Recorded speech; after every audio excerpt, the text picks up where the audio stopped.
holidays and getting together for family. And of course, it was America's birthday. So happy birthday, happy 4th of July, belated happy 4th of July to everybody out there. But we are back.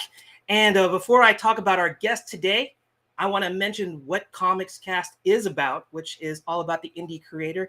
If you're a penciler, an inker, a publisher, writer, you name it. If you're in the indie comic industry, we want you on the show so we can get eyes on you. So we're all about promoting the indie creator here at Comics Cast. And what is Let It Out? Let It Out is this show. It's where we do a more coffee talk, coffee shop, get together at the bar and talk about a particular indie creator, get to know them in a more intimate setting, draw and talk. It's more of a conversation.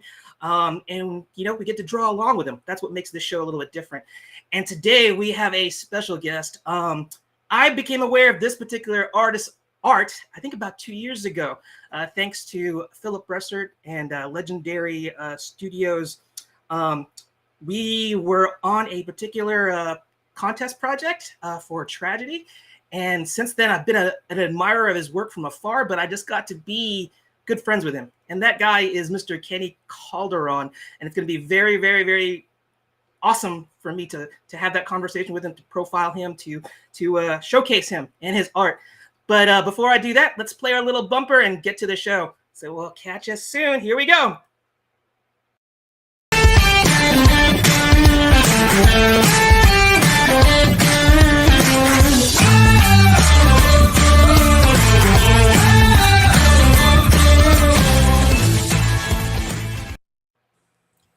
Hey, I want to welcome Mr. Kenny Calderon. How are you doing? I'm doing well. Happy to be here. Yeah. I forgot to mention you hail from the great state of Florida. I hope you're, yes. You're keeping it hot down there. I guess both figuratively and literally. Yes, exactly. But I want to welcome you to the show, and let me go to the comment field, and I'm going to put a quick comment in here real quick. Let's go to the chat, and I'm going to paste some social media here for Mr. Kenny. So let me pop that up. All right, so you can follow Kenny on Facebook at WILDINX Studios, Twitter at @wild_inc, and his portfolio is at b.net at WILDINX/WILDINX. So that'll be in the comment field. I don't want you all, if you're in the audience, to go there right now because I want your eyes on this show, because we're going to talk Kenny's creative art journey, as well as get to see some of his fantastic art, and we're going to draw along with him too. So this will always be in the comment field, and we want you to check that out, bookmark it, go do that later. So looks like we got Mr. Timothy Hines in the house, so thank you. Yeah. He was in Florida. Florida's a big state. You're in Southern Florida, so you're in that neck of the woods. Check out Kenny. So let's do this. Okay, all right. So let me get this comment down, and let's just get the show on the road. So the first part of any Let It Out is what we call the origin story, and that's where I hand the mic over to our guest, and we get to hear our guest's creative journey, all against a visual backdrop of some of the art that was shared to me by Kenny. And I have to say, I was a fan before. I'm a bigger fan now that I got to see some of the art that I hadn't seen before. I appreciate that.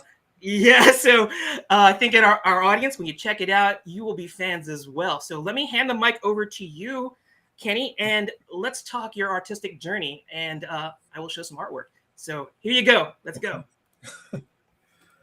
So I'm a native New Yorker, and growing up in New York, I was very, very introverted. It kind of open up and kind of talk to people and make friends, so to speak. So I would always escape into my own imagination and draw, like, really, really often. So I'm going to show my age, but I predate internet and YouTube. So like, I got years on you, man. Yeah, dude. Like all of my artistic knowledge came from, just kind of doing some research, and I'm self-taught. So I never went to an art school or anything that specialized in illustration or anything, So a lot of it has been through my own footwork, so to speak. Mhm. Uh, but growing up, my first love was graffiti art, Mhm. and the cartoons that I would see incorporated into the way the artists would bomb their lettering, and that's what kind of got me into doing a lot of this stuff, right? And I because I'm a fan of different art forms, sort of like trained myself to work in different art styles, so I can do a little bit of the American traditional stuff, some manga and anime kind of stuff, and always, cartooning is where I like started, and I think the diversity comes from something that my father told me a long time ago. My father told me, uh, never like stick to just one thing. You want to be able to Mhm. diversify and be all things to all people, right? Those were Mhm. his exact words. So that was the ideology, or it's the ideology behind what is WILDINX, right? Uh-huh. WILDINX means artistic versatility. So, as you can see, through the stuff that you're showcasing, I'm bouncing around to different artists, but you can still see uh, the fundamental street art, Mhm. base in all of it. So, Yeah, this too. Yeah, and it's really incredible because the I guess they say the variety is the life. And what I really catch on to here is that it's diversity in style, but it's all Kenny. absolutely, absolutely. Yeah. You know, um, so it wasn't until I moved to Florida, some 20 some odd years ago, that I wanted to do something serious with my art, Mhm. and I just started doing a lot of networking. I met up with some guys that were really well versed in the convention circuit, so they started taking me along with them to some cons. My first Mhm. con was 2008, and it was the very last J Con in Orlando, Uh-huh. and man, I dug it. The very first commission that I've ever done at a con, I did it at that one. Mm. It was like for Uh, $20. It was Inuyasha versus Devilman in pencil, you and taking us back. Not only I'm telling you, 2008, you're a veteran of cons.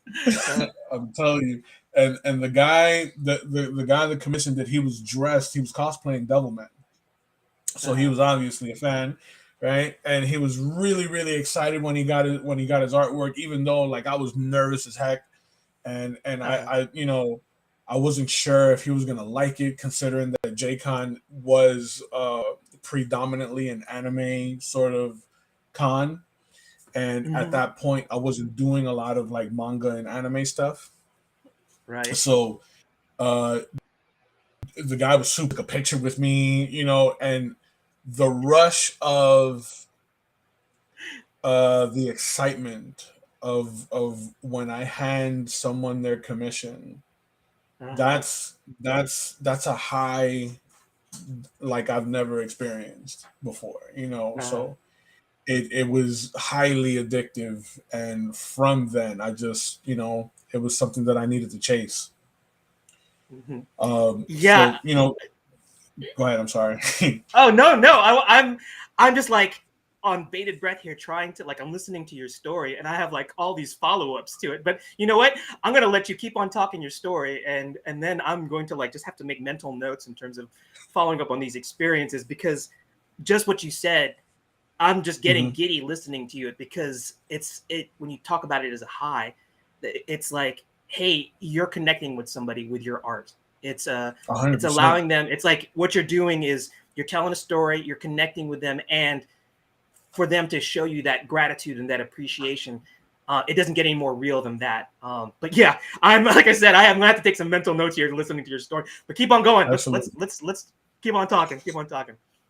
So a few years in, I started sort of like building a clientele base through all the networking contacts that I would make at shows. And it's at a show where I met my agent, my rep, Phil Russert, in New York at a con. And I've developed relationships with indie publishers like Creature Entertainment. I've done variant covers for them on their Tommy books, and Chronicles of Shar Malazy also. I met Kafalson at a con, who's the writer behind the Grace Fling Chronicles and the Crimson Scarver. Coincidentally, he also commissioned me to draw his character, and like he loved what I did. So, since then, like the relationship with him has been ongoing.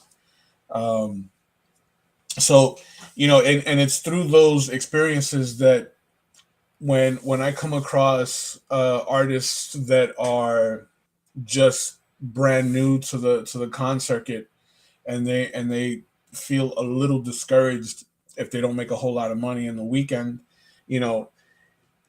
I tell them that it's important to establish these relationships. At a con, you're going to make one or two things for sure. You're either going to make a lot of money or you're going to make some great contacts, right? Uh-huh. Very rarely do you walk away with both.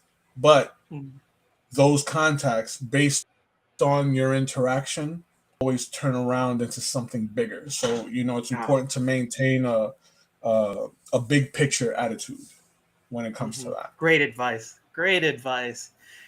So, yeah. So, when you're showing off here the upper deck cards, that was a fun story. Coincidentally, I was responding to some messages in my Etsy shop, right, where I get a message from a guy claiming to be a rep from Upper Deck, and the guy was inviting me to do a Marvel set. And I thought the guy was catfishing me. So like I immediately run out and tell my fiance, and because I immediately, I mean, obviously I'm going to be really skeptical.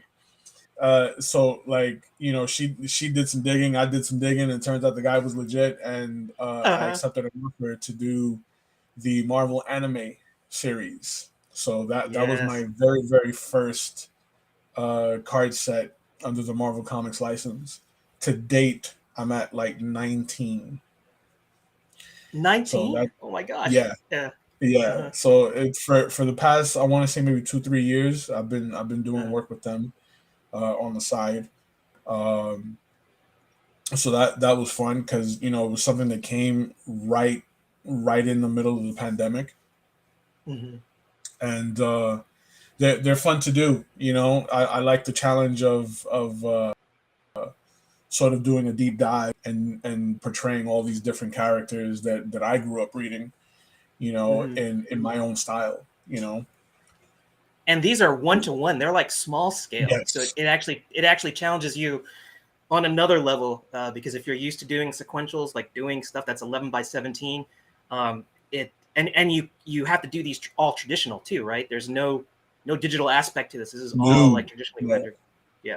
They send me like a block of cards that are all blank, and it all reads one of one. Yep. Excuse me. On the back of every card is a space for my autograph, and it's fun to see the reaction, from like legit card collectors. Like I got DM'd by a guy that found one of my cards in Houston, right, at a card shop, card and hobby shop. I got messaged by another hobby shop in Michigan, right? They came across one of my cards from Upper Deck, and they found me on Instagram, and the feedback that I've gotten has been fantastic. And one of my friends actually found some of my stuff on eBay, going for hundreds of dollars. So that's humbling, being able to see that. Yeah, it's got to be a treat to like because I guess for me, from being a art appreciator, when I go onto eBay, finding stuff for like artists that I follow, but I can't imagine what the feeling is when you've produced the art, you've got it out there, Yeah, you randomly put in Kenny Calderon, and look, your sketch card is going there for like you put obviously your blood, sweat, and tears in there. But I've heard stories. It's like, right. wow, I had no idea that little card could bring that much value. Like somebody Absolutely. would put it up there. I think it's still really cool, your story about getting that instant gratification when you're interacting with somebody personally when you do a commission. But it's got to be a high too to see your artwork on Absolutely. eBay and then just drawing in that Absolutely. extra money. But yeah, But I I think one of the peak moments uh, was I had punched my name into eBay just out of curiosity, right? uh, I found four of my upper deck cards. Ricardo, my man, Ricardo's in the house. Okay. the beast from Brazil. Yes, that's right. I forgot, what did they call it? What did Phil call him? The dragon? I forgot what he had, Yeah, some Ricky the wrestling name Dragon there, and Silva. Ricardo the Dragon Silva. Yeah, but Yeah, we just want to say hi to him because he's kind of like your partner there, or one of your studio mates at Legendary. But yes. I don't want to interrupt. Go ahead and continue your story in terms of eBay. So just out of curiosity, see what pops up. I saw a bunch of my upper deck cards, and I saw a sketch cover that I did back in like 2016, Right. which was a sketch cover that I was very proud of. Right, it was a recreation of the Secret Wars George Perez cover, where it's Wow. Thanos holding the I Infinity Gauntlet, yes, right, with the yes, Infinity Stones, and it's like Death, and yes. then Mephisto on the other side, and then the Avengers along the bottom. So I did a Uh-huh. recreation of that with the modern MCU Avengers, right? Wow. And I saw it on eBay, CG Seed 9.8, Uh-huh. going for like 2 grand, What? and I was absolutely mind blown, absolutely mind blown. you're you're like going, maybe I should buy this if it's going for 2 grand, it was CGC. I'm So saying, uh, well, I mean, that's testament to your skill. Like I said, I have become a bigger fan once you shared me some of your art. And we did the pre-show yesterday, and I got into your mind. We were talking about just your process. We talked about your background, and one of the things that you mentioned in your pre-show, and we're gonna talk a little bit about this, is the you've been to cons since, I think you mentioned here, since 2008. So yeah, you talked about that initial nervousness that you felt, but I'm sure that now we're in 2022. I guess everybody kind of missed out on cons for the last 2 years, but it's ramping up true. again. Do you still feel like you get those butterflies a little bit in terms of anticipation, in terms of like that nervous excitement, or are you like Um, calm and cool now, where somebody delivers you a request and you just go, what, I got this? I mean, how do you yeah, feel? Like, is it a mixed bag? it is kind of a mixed bag because I Mm-hmm. get commissioned to do, sometimes I get commissioned to do some, some average stuff, comic Uh-huh. stuff, anime, manga stuff, right? But every so often Right. I'll get like the off the wall commission, something that's super off the cuff that I'm not like mentally prepared for. And Uh-huh. those will make me a little nervous. Mm-hmm. But you know, seeing the results and then seeing the client's face when they get the artwork, like Uh-huh. that's sometimes that's payment enough, you know what I mean? Like Exactly. I just did Puerto Rico Comic Con in April, and Mhm. I got commissioned to do a portrait of one of the con goers and his wife, like What? right then and See, there. So that's the got to guy be was, pressure too. Yeah. oh, super pressure. I I mean, mean, like because I've now done, you gotta do likeness. You have to do a yeah, likeness. It's not even just like a comic, character right there. Uh-huh. exactly. I mean, I've been doing portraits since I was in middle school, right? Yeah, But yeah. I don't do a lot of portraits now. So Hmm. I was pleasantly surprised to find that it was kind of like riding a bike. And the thing was that the guy was in cosplay. He was cosplaying one of the Mandalorians. He was Oh. cosplaying. He was in full cosplay, but his wife was like just kind of there in plain clothes as a civilian, right? So You're like going, can you put on a Mandalorian helmet too? That would be so much easier to do a likeness, type things. But yeah, I exactly, think you probably just rose the challenge. You know what? I'm gonna summon up all this experience that I've had, from middle school doing portraits and exactly. doing cons since 2008, and you just got into it, right? Absolutely, absolutely. I brought my fiance with me. She was very pleased with how it came out. Is that Uh-huh. Nate? Nate. Yeah, we got Nathaniel Feely. He says here, loved Kenny's art ever since I met him at one of those comic cons. I think we're going to get a lot of people that met you at cons here a Yes. while back. Been commissioning Call My Cart, Call My from him ever. Not exactly sure what that means, but I think it might have been, he was just, yeah. Nate happens to be one of my longest running clients. I get you. He'll always commission stuff from me. If I run into him at a con, he almost always commissions something from me. He always has like these really interesting commissions that he'll ask for, right? Like I did one of my favorite ones that I did for Nate was the Shadow, but it was a full wrap sketch cover of the Shadow. Right. Oh my god. Loved it. Right. And my second favorite that I did for him was the Legacy of Catwoman. So like it was a Catwoman sketch cover, but it was a full wrap of everyone that's portrayed Catwoman in media. So everyone from like Eartha Kitt, Julie Newmar, all the way up to shoot, I'm forgetting her name now. Michelle Pfeiffer. No. Yeah, we got Michelle Pfeiffer. The girl from Gotham and I'm spacing out on her name. She was in the Nolan movies and Anne Hathaway. Anne Hathaway. Anne Hathaway. Yes. So I did all of them on a full wrap cover, so that was fun. So you're trying to be like George Perez here, and like got to put like multiple characters on a sketch cover. Of course, George Perez, I think some of those Crisis covers that he did where he had like hundreds of characters, but it's always impressive. You can get like likenesses and get multiple, Absolutely. Like in this case, iterations of Catwoman. But yeah, I wanted to like put out, there's another comment here. I want to show here. We got this from Andy Vale. Big shout out to my brother Kenny. Andy, what's up? Far Rock Love. I remember those portraits back in our school days. Always been a fan, brother. Keep up with the phenomenal art. That is so true. So yeah, we're getting a lot of your fans. I think you mentioned. I think there are probably people that have like walls of your art that they've gotten from commissions, and it's like it's possible. They got sketch covers. They're getting your stuff graded.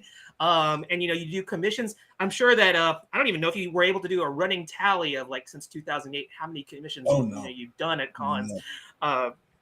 But it's always impressive to show your versatility here.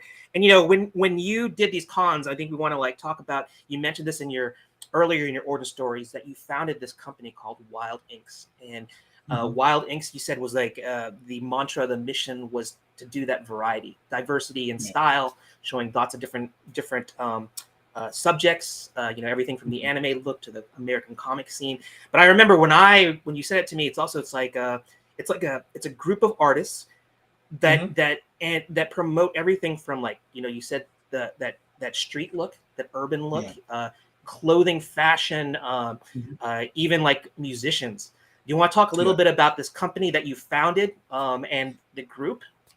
So with WILDINX, I have a couple of guys that work under my brand, WILDINX, and they themselves are diverse artists, right? Like Mark Anthony Cherubin, he's a phenomenal photographer, but he also is an illustrator, graphic designer, graphic artist. He has like an incredible eye for design, right? So each one of us under the banner are like a Swiss Army knife of creativity. You know what I mean?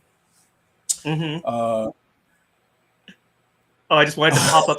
Please go ahead and tell your story. I just wanted to pop up some of these comments because there's a lot of love, Yeah, from your fan base and your family I and your friends that appreciate are it. coming out here. Yeah, I so appreciate it. represent. And I'm streaming, watching this cast. So there you go. Keep on going. the other one is Abel, who's an incredible muralist, graffiti artist, tattooer, uh, you name it. This guy's done it. He's another Swiss Army knife of creativity.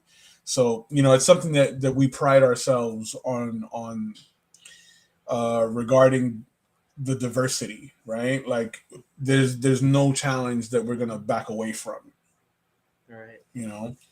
So that's the premise of WILDINX, being able to be diverse and be all things to all people, right? Yeah. And we maintain that attitude of the rising tide raises all ships. Oh, I love that. I love that. I love your philosophy, and we're going to talk about your process too a little bit later on. We actually do the live drawings, but I'm curious. The name WILDINX. Obviously, I get like the ink, incorporated, as well as ink, as talking to you. You're a penciler, you're a colorist, you're an inker, so I get that. But the wild thing, is that because you got a little bit of that wild side that you're bringing down, that New York flavor that you're bringing down to Florida, and you're saying, we got a little bit of a wild. What is the meaning behind WILDINX? Is there something deeper behind it? So to break it down, wild, meaning that we follow all suits, like a wild card in a card game. We fit in all the holes, right? Yeah. And then inks being one of the base mediums of communication. When you write something down, when you draw something, it's all ink at the end of the day. You know what I mean? Yeah, So make it official. Make it official. Ink your signature there. Exactly. So to kind of separate myself from anyone else that would use ink, INK, I went with X so that I went with INX so that the X would be ambiguous. Also tying back to the diversity and being able to follow all suits. I love it. I would never have drawn the parallel to like the cards or chance, or that in terms of being able to be that unpredictable wild card. I think that's just really, really neat. And the X thing, the ambiguity, I like that. I would say it's like it just makes me think. I'm a little bit biased because I'm going to think comics. I'm going to go. It's like X-Men. It's like the X Factor.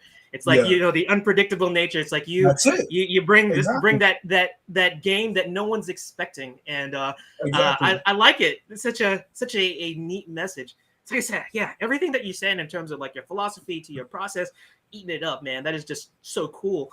And we as I was talking to you, we were doing our trying to arrange the pre-show that we did yesterday, and as I was talking to you, aside from you being an entrepreneur, you forming your own company, you being a talented illustrator, inker, colorist, one thing that we were just talking about the X-Men. I'm gonna go like deep Professor X on you right here. You're a teacher, you're a mentor. Yes. So I'm gonna call you Professor Kenny, Professor K. You mentioned to me that hey, because I normally do my pre-shows in the AM on Saturday, and you said no. Hey, can we move it to the afternoon because I gotta teach?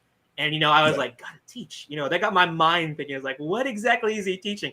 Is he teaching some sort of martial arts, or is he like something like that? But then it was art related. You're a mentor, you're a teacher, and that's what you had to do. And so we talked a little bit about that during our pre-show yesterday. Let's talk about Kenny as Professor K, as the teacher. So let's hear a little bit from you. What exactly are you teaching? So I teach comic and cartoon art, to kids and adults, right? Currently I'm teaching at the Art Shack in Miami, in the city of Doral, and I've been there about 4 years, and I love it, and my kids range from 8. I think my youngest is 8, and my oldest is about 23. So and they're very diverse in skill levels, and my classes are very free form. So I cater how I teach to the individual, right? I go to where they are skill wise, and then we progress upward. So like how big is a class per se? Like on a day, is it like a It's you know like like 16 kids. 16 kids? So you're tailoring a session like yesterday. It's not Yeah. like you like throw it like this umbrella like project, but then you go to each individual like in this if there were 16 and sort of like talk to them individually about how to tackle what like an umbrella project, or it's like every member of that 16 person Yes, class, you give them that kind of one-on-one mentorship. Shoot, I need to absolutely. move to Miami. I need to take this class. So like Absolutely. yeah, like describe like yesterday. Like what kind of So, experience was it yesterday? so for example, yesterday, I have a young lady in my class. She's about 15. She's I noticed that her penmanship is excellent, right? Like she's very free when she's building her composition, right? For those that don't know, composition is how we organize the elements of our artwork on the page, right? So it's kind of like setting the table before dinner. You know what I mean? Ah, Setting down preach. the placemats, setting down, you know what I'm saying? The flatware, It's right? right. Gotta get the appetizer ready to go. I think that's what you were Exactly. talking. You're like helping it ready to go. All right. So So yeah. her composition was great. Her lines were really free. She's very sketchy, but then she would like stop there, right? So based on what I saw, I proposed a challenge on cleaning up her lines so that she conveys a very clear message to her audience. And she looked at me a little confused, and I'm like, okay, pretend I'm not an artist, right? And I'm an admirer of your work. I love what you're doing, but based on what I'm seeing on this page, I can't tell what's what. So this looks like one thing when you could interpret it as something else, or meant to have interpreted it as something else, right? Uh-huh.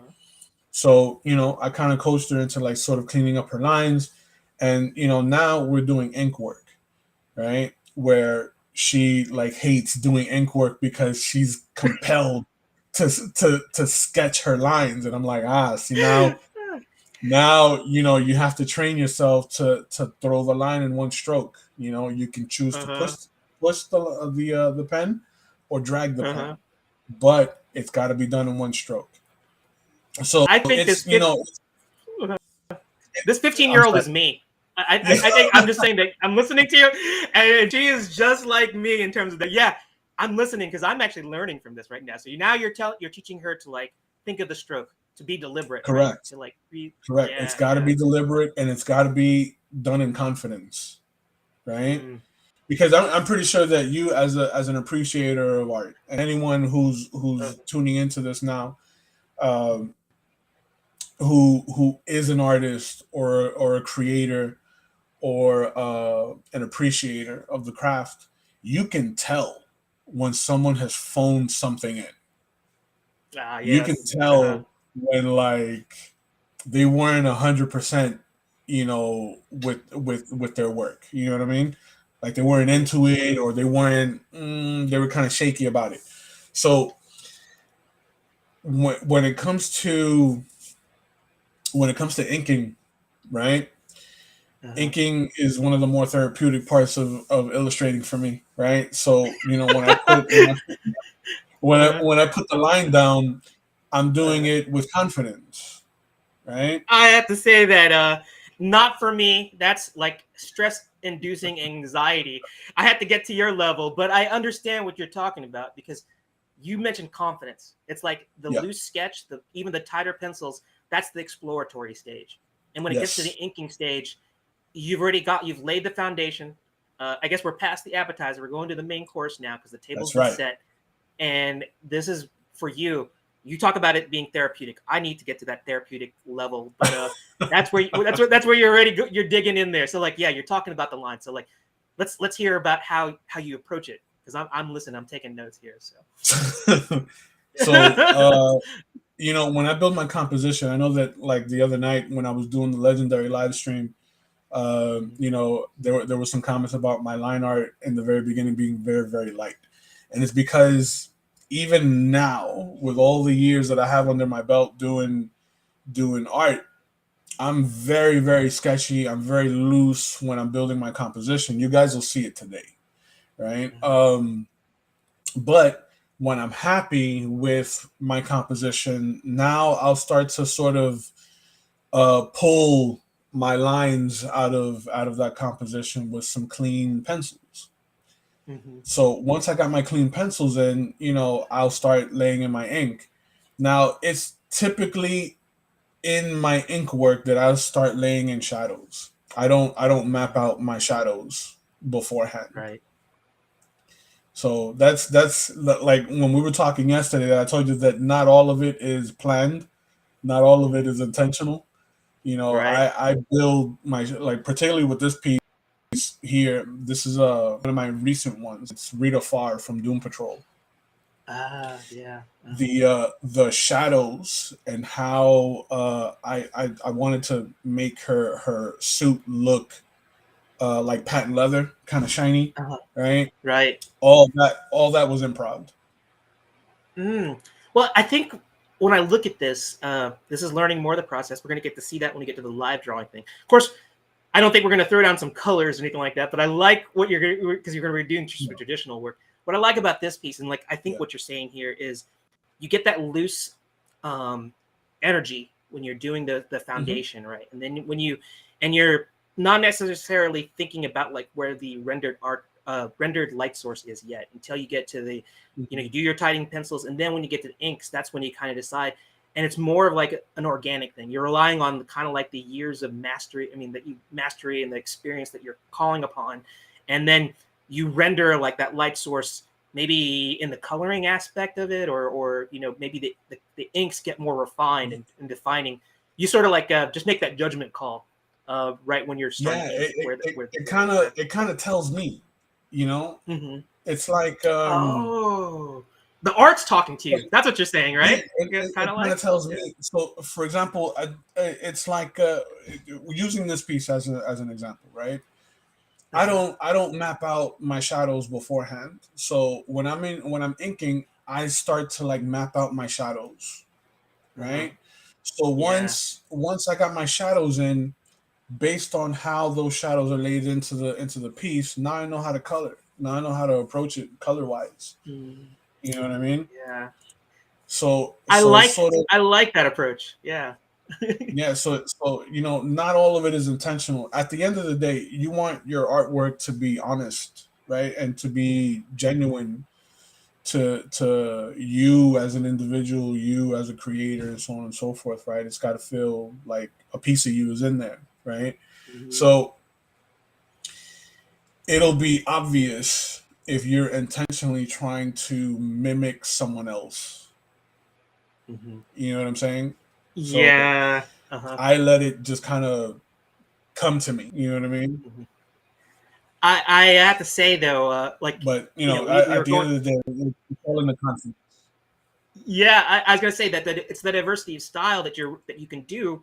But like I said, it's all Kenny. You know, when you look at these things, and it's nice to hear that process. That everything that you do, I think, has it's intentional. There's some there's a plan behind it, but you also talked about an organic process that also you let seep in and let the art talk to you. Because that's another thing that you mentioned to me, is that you also approach things not only methodically, but it's organic. It's an organic process, and you also want to tell a story with everything that you do, whether it's a pinup, whether it's sequential.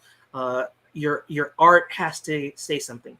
And you know, it was interesting listening to you talk. Is that even the art speaks to you? You know, as you're drawing it, you know, you don't necessarily have it all mapped out, but you're kind of like letting the lines as they get formulated. You're seeing like, hey, you know, it's telling me that I should kind of do this, and it's like it's a perfect balance here that I'm hearing, is that there's a bit of planning, but there's also a bit of free form here, and I guess that just goes back to the WILDINX mantra here in terms of being See? able to put those two things together. I'm learning. Absolutely. You're teaching me, Sensei. Mhm. I'm definitely listening to this. So we're looking at this fan art, and I mentioned to you yesterday we were doing the pre-show that we just sort of like stumbled upon this piece because we got to see a version of a inked piece as well as a colored piece.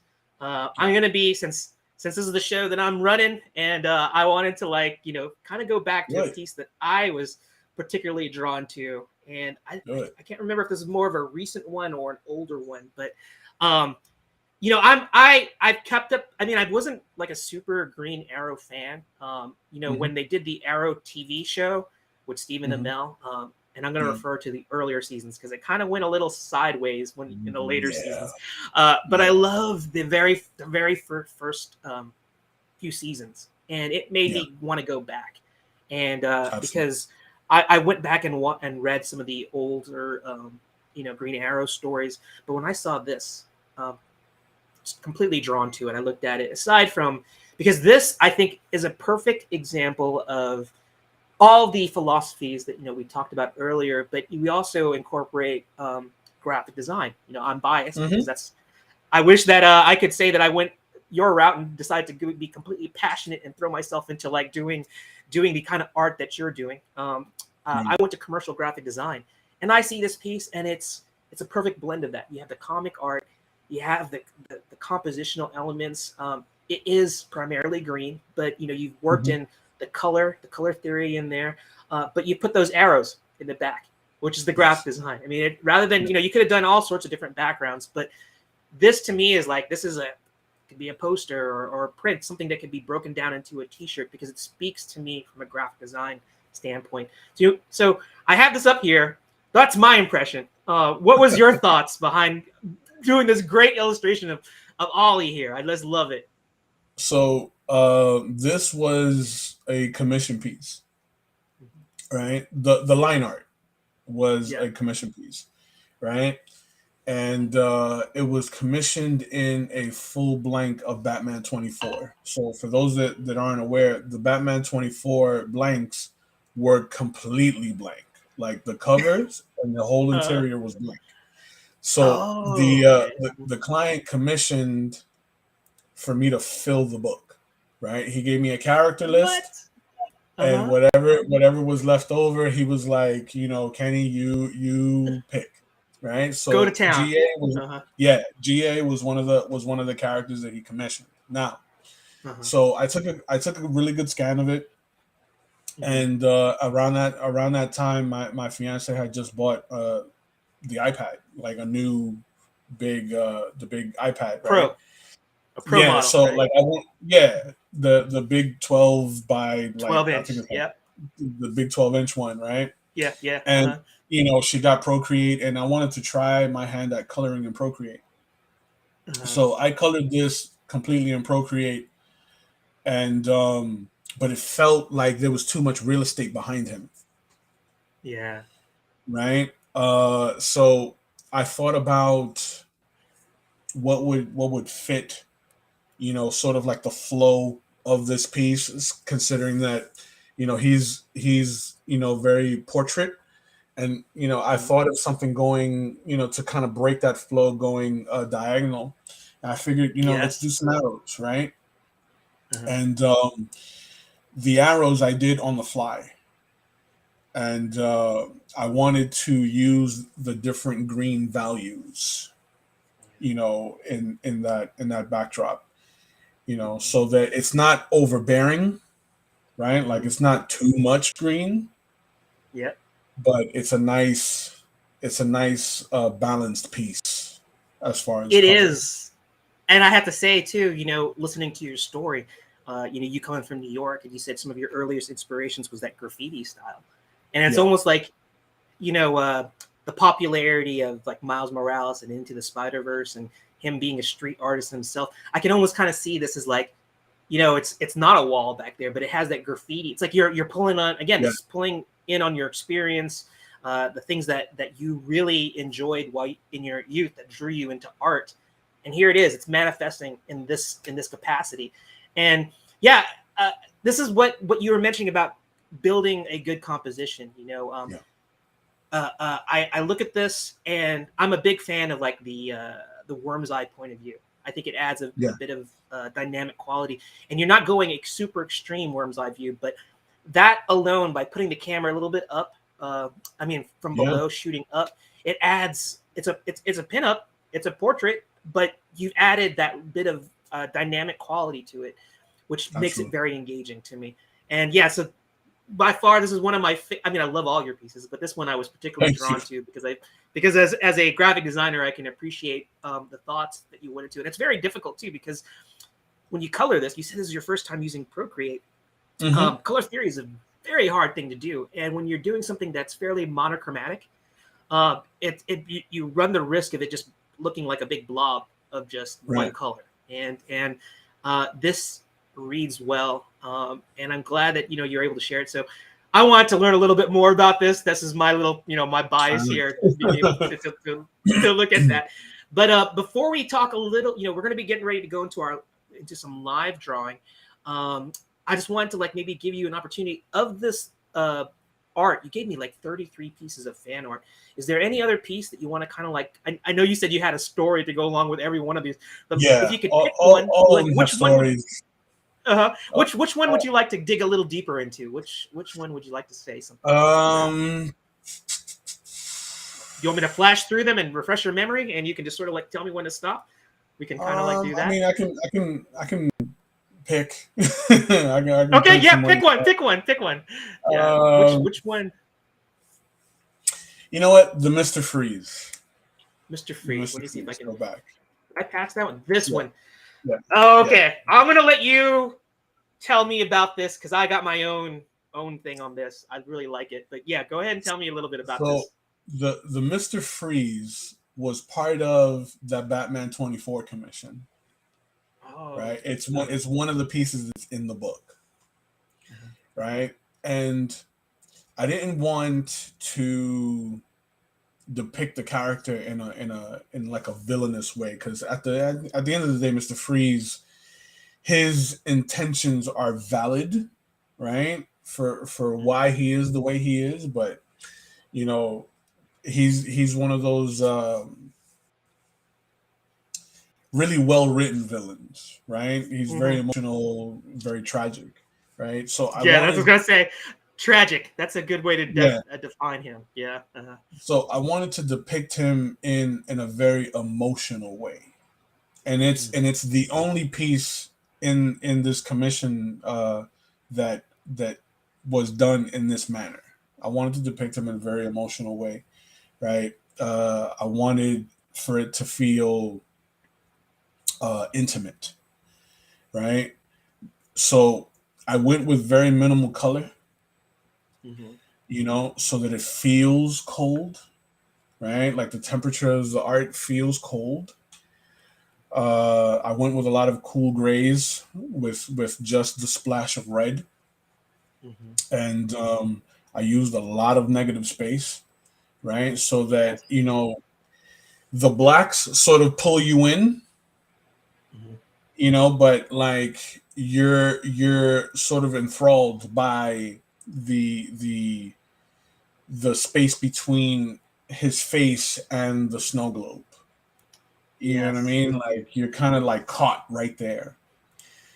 So this piece like was one of my favorites out of all those out of all the 24 some odd pieces that I did in that book.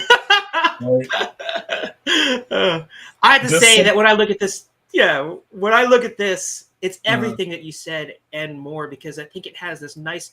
You mentioned about the color and the composition. We have a Mr. Freeze, cold, mechanical.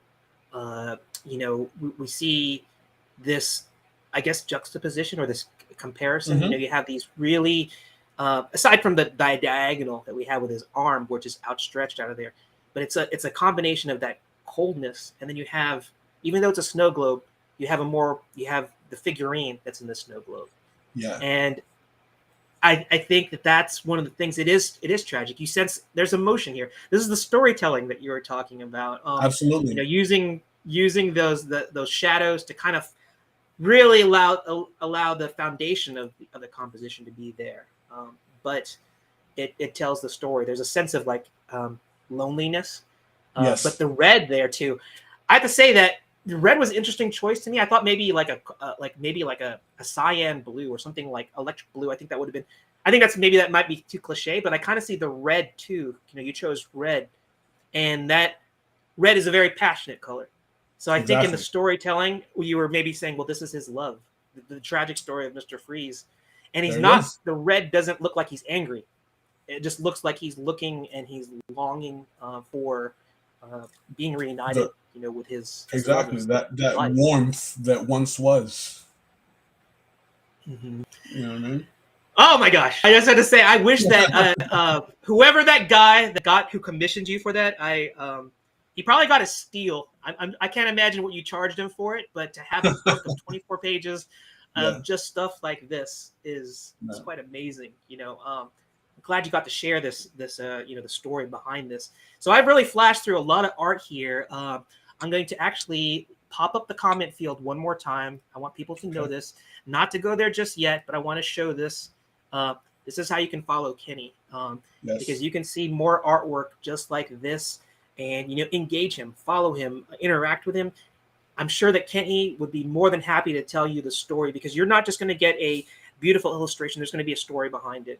If you want Yeah. to commission him, tell him what that story is, and I'm sure that he can easily translate that to paper, whether it or digital. He's very versatile at doing Yeah. that as well. But this is something that you can look for in all of Kenny's work. So note that. I'm going to pop that up a little bit later on.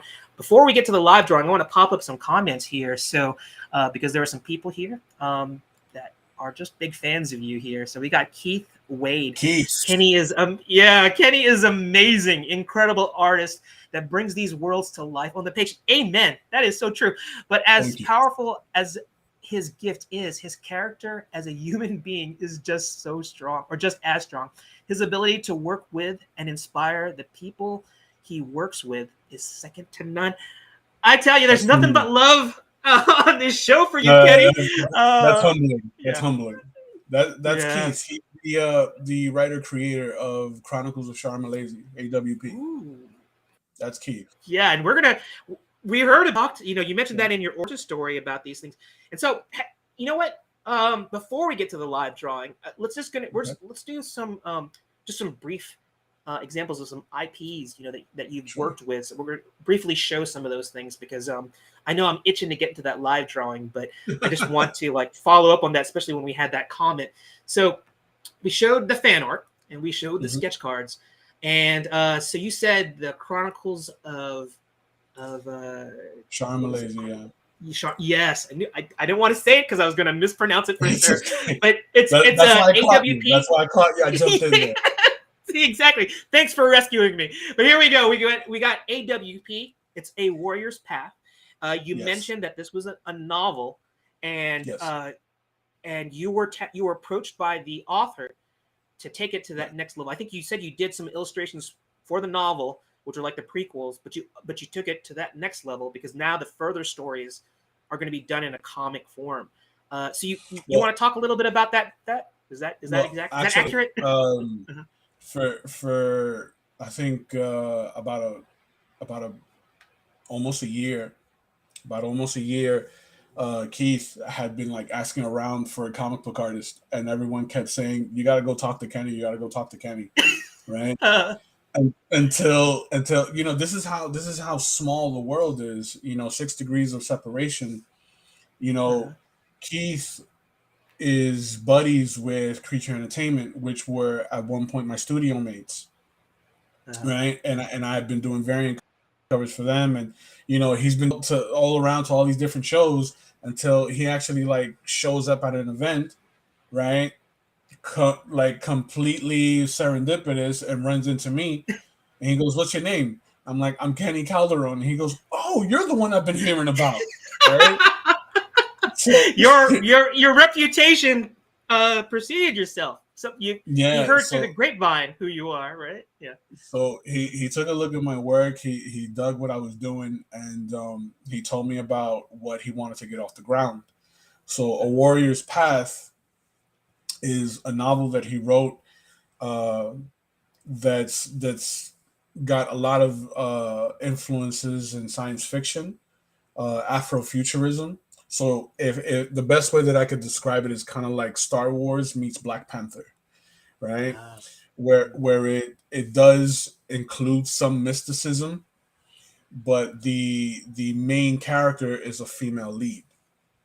right. So when he told me that, I was all over it, right? And Yeah. when he shot me the script for the first book, I'm like, yeah, I'm all about this because it was like super violent and, and there was a lot of like action set pieces, right? And Uh-huh. one thing that I love doing is sequential art of action, like Yeah. Check this because out. Uh, I love storyboarding the sequence in a way where it's plausible and convincing, right? mhm, So like my lizard brain, like I love seeing things move in my head. So mhm. you know it's already like a movie as I start storyboarding everything, and it feels like you can see this on the big screen. Absolutely. So I that first one was fun as hell, and I'm currently wrapping up pages on issue 2 of mm. Chronicles. So it's been a great ride. so so you said you're working on issue 2. Is issue 1 available at those links that I heard earlier, or do they have to go Uh, to a certain site if they want to they like can go read to first book? awpthenovel.com. AW. Okay. awpthenovel.com Correct. if you want to get issue 1, because look at this. I think you had me at Star Wars plus Black Panther. Yeah. Just like, yeah, two great IPs and fused into one.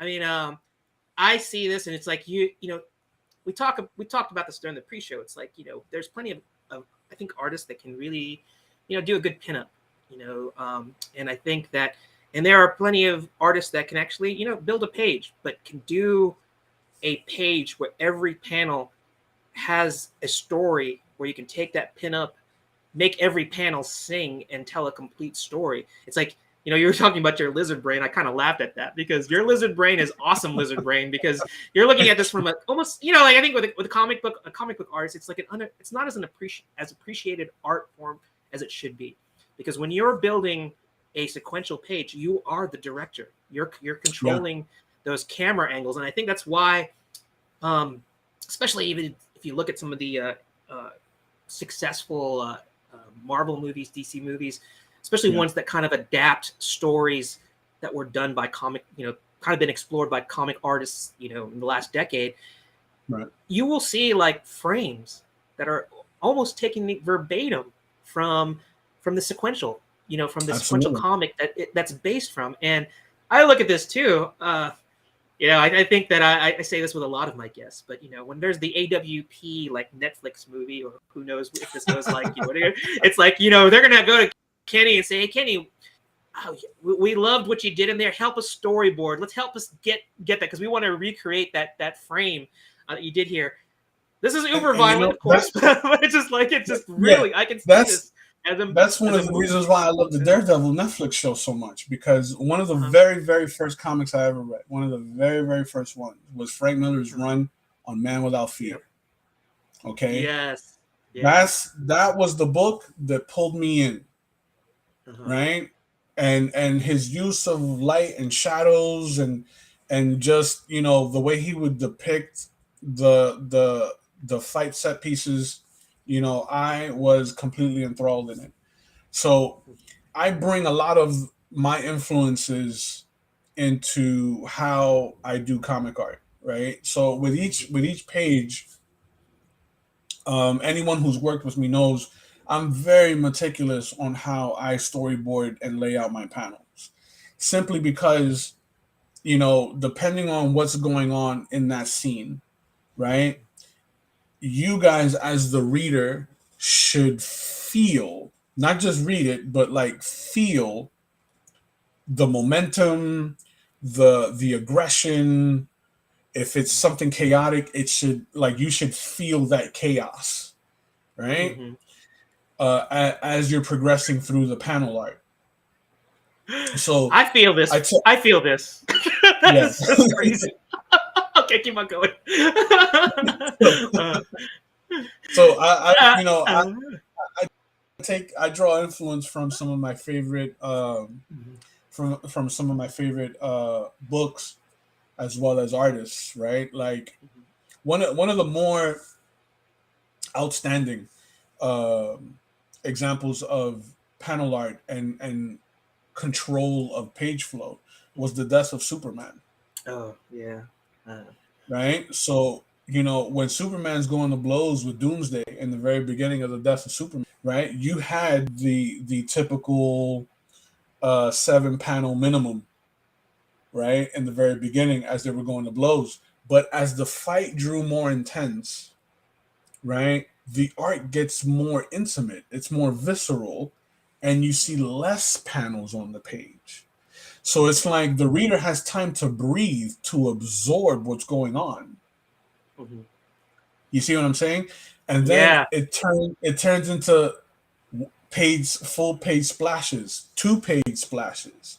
You see what Mhm. I'm saying? So like the impact resonates with the reader. You know what I mean? So Mhm. like I tell my kids in class all the time that everything in comics is done intentionally. Yeah. None of it is an accident. I So yeah, I like what you're talking about because we're getting a little bit of Masterclass 101 with the Professor K here, talking about um, analyzing the death of Superman because it's translating. We see like these shots, these sequentials that you're taking some of that same mentality, that same formula, that same process, and incorporating into your artwork here too. And that's the absolutely. beauty of sequential art. You unless you have like a bunch of Mona Lisas all lined up and they're telling a story. You're not going to get that Right. same thing with a sequential story with panels because, we talked about that too. It's like, it's not only what's inside the panel, it's how the panels are arranged, how the panels are Right. shaped. If you decide to break the panel, and these are the complexities of sequential art. And I have to say, even looking at this, these are just really good examples of what um, Kenny brings to the table when he's thinking, as the director, composing his pages. So here we got AWP, Warrior's Mhm. Path, but we're also going to talk about this, which is also another brilliant IP that you were asked to help with and do character designs and sequentials. Yes. You want to talk a little bit about this? I'm going to let you hand the Sure. mic back to you and tell us about this. So this is Grace Flynn. It's written by Kafalson, who's an incredible fantasy writer. Mm-hmm. I actually ran into him at a con, and the next slide is the piece that he commissioned me to do at that con. Mm-hmm.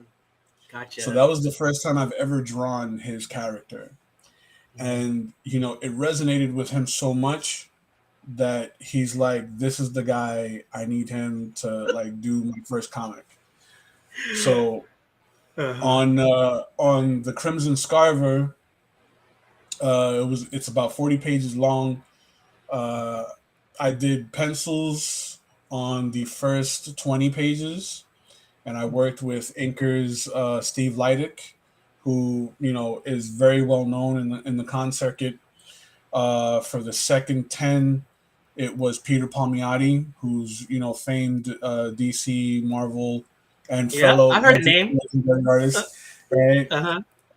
And for the last 20 pages, I penciled and inked those. Yeah. So a lot of this, well, particularly this story, was given to me in prose. It wasn't broken down in a script. Oh, So yeah, so I read through that's it. a challenge in itself. Yeah, Yeah. it was fun. I mean, because he gave it to me and he said, Kenny, let me know what you think about the story. He just wanted my feedback.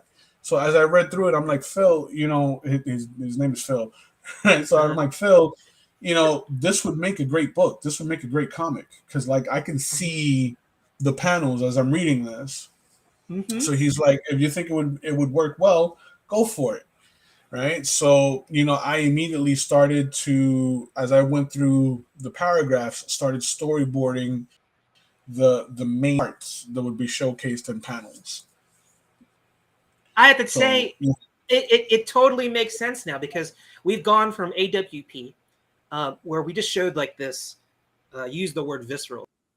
Yeah. This whiz bang, like brawling, Yeah. super energetic, panel work. Mm-hmm. And then you mentioned this was prose, and I have to say, I'm looking at this. It shows like another style of Kenny here, is that it's storytelling, the quiet moments. Yes. As she's dressing up, and I like how I don't know whose idea was this, an idea that you came up with too, to do lettering this way, because these are not. No, It that could was easily Phil. be like a. Oh, it was okay. Well, Yeah. credit to both of you working together here, because it's like looking at it, it's like you could do the word bubbles, or you could kind of like the thought bubbles, or maybe like have some sort of quiet where she's like talking to herself. But this adds, the lettering itself here is adding to the storytelling. And now that you mentioned it, it was derived from prose. That goes to you, being able to take that, translate that into a sequential page. And I like this. I see this preparation, and I'm like, where she's getting dressed here. Often this is kind of used like I'm going to use like a sci-fi, or maybe like a medieval like knight who's getting ready for battle, and you see them like putting on their wrist gauntlets, or their putting on their gun belt or something like that. This is kind of like that same thing, but it's That's every exactly panel has, but every panel, I mean, in this particular setting, you're doing that same thing, the preparation.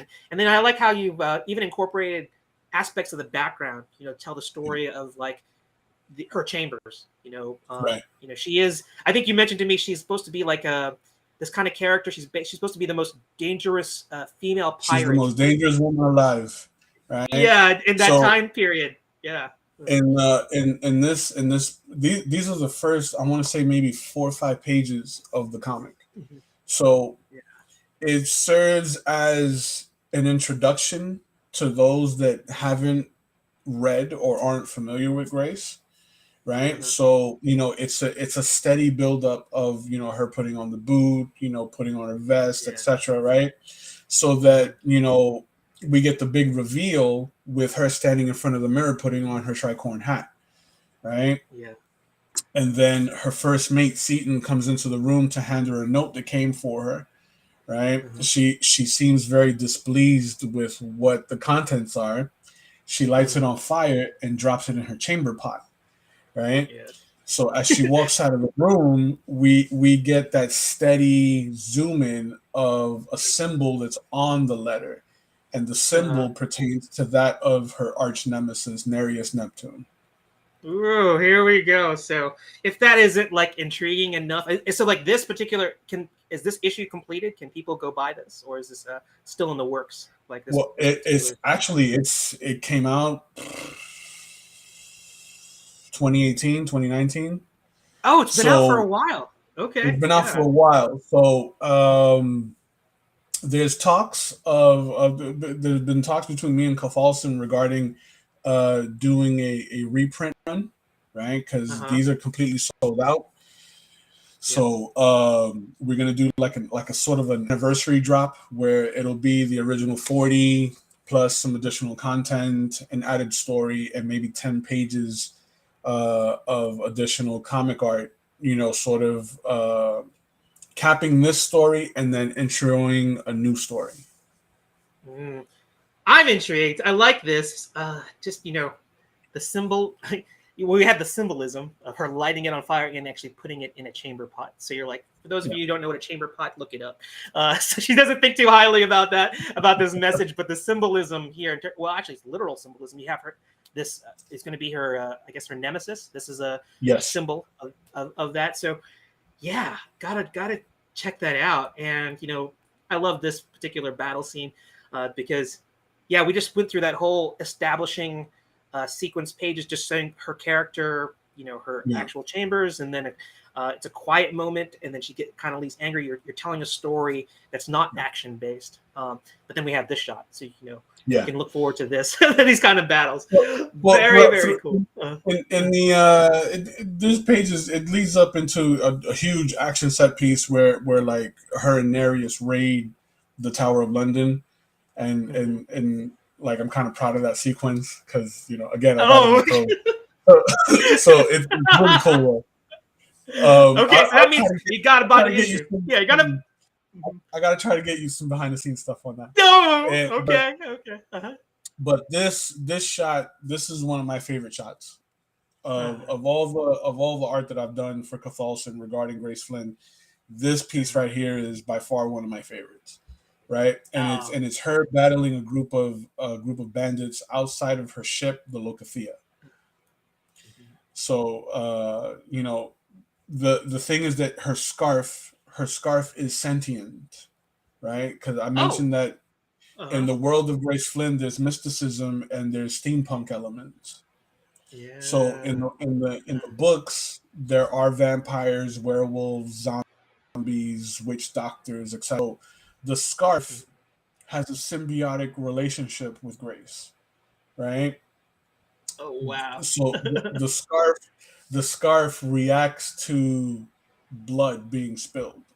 So as Grace battles an opponent, right? If she manages to cut the opponent, the scarf will soak up the blood, will act on it, soak it up, and for as long as the scarf is wet with the opponent's blood, Grace retains their skill set. Oh, that's so cool. I was like thinking that's like next level. It's like I was thinking, oh, it's kind of like Doctor Strange's cloak or Spawn's cape, but no, this scarf, sort of. This scarf. I mean, those have nothing on this scarf. This scarf is. That's why I depicted the scarf like actually fighting with her in the shot. Right. Well, there's a purpose for it actually even being red because it's soaking the blood. I mean, there's a. I like the lore that you and the author have come up with this and being able to to represent what was done in the by the author to symbolize it, because I think when you look at it, I was just so taken by the composition. I thought she was just like kind of like whipping it around, like if you watch like a Chinese martial arts movie, they can use any like clothing as a weapon, and I was thinking, well, maybe that's like that's a kind of stylized choice. But now that you're talking about it being sentient, it's just like another level to it. But yeah, incredible. Again, this is an example of you penciled, inked, and colored this piece too, right? This is all because I think you mentioned how you had throughout the pages, you kind of had like a lots of different talent that ink things, and then of course when it got to the last few pages, you ended up doing all the inking as well, right? So. Just really cool stuff. Thank you. And yeah, got to check this out. Look forward to like maybe that anniversary edition that could potentially come out. So got to like and follow Kenny so you can know when this particular remaster is. Okay, I've been like so enthralled in here. I know we need to get to some drawing. So I want to save because you work with another Phil. Yeah. That Phil, in fact, Phil is actually in the comment field. He's on right now. This is Philip Russer. Yeah, he's a Jersey. He says, I'm at a convention and can't hear you guys, but Kenny rocks. I couldn't agree more. You know what? I'm going to actually break. We're going to talk about that particular collaboration because you are under Legendary Illustrations, but you also did some work for his IP. But let's save that for after we do some live drawing because I'm itching to show some of that right now. So, if you're in our audience, before I do that, I just want to like pop up a couple more comments here. We have this. This is from my partner in crime. He's Joe Tolliver. He's in Korea serving our country. He said hello everyone, and he was listening to like our banter back and forth, and he mentioned here, what is it? Show this. He says that's how you do it, and I'm assuming he's referring to everything, anything that Kenny has done. That's how you do it. You got to do it that way. You got to be methodical. You got to be deliberate. You got to be intentional with purpose. And hope he gets back safe. Yeah. We're all praying for him there. He's just beginning his. I think he's going to be there for a year. So Comics Cast, and we're going to be representing on both sides of the planet. Me here in the United States and him in Korea. But through the wonders of the internet, we can make it happen. So if you're in our audience, this is the part of the show that's a little bit different from other normal interviews. We're going to be doing the draw and talk. We did the talk part. We're going to be doing the draw part right now. So the first subject that we're going to do, we're going to get to see Kenny do his magic. We talked yesterday, and we are going to be doing Mike Mignola's Hellboy. and I believe this was something that was suggested to him to Kenny, like maybe on some other other shows, and I think Yeah. he's been wanting to do his version of Hellboy. We're gonna listen to a little bit about Kenny's, like his reason for wanting to do this. Maybe there's some hidden secrets or stories that he wants to talk about. How Mike Mignola influenced him, or Hellboy. Like why that Hellboy is so significant to him.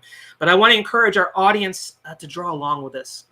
If you're out there, post it or let me know in the comment field that you're going to be doing it, and then post it to our sister page, which is the Art Show on Facebook, and that way I can share it.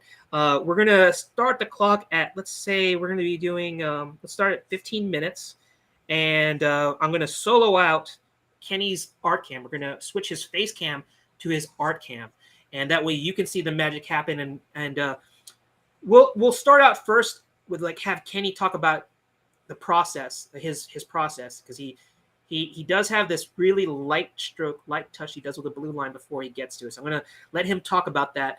And then later on, after he's done that, we'll talk about Hellboy, what this character is to Kenny. So Kenny, if you want to go ahead and switch to your art cam, I'm going to slow that out.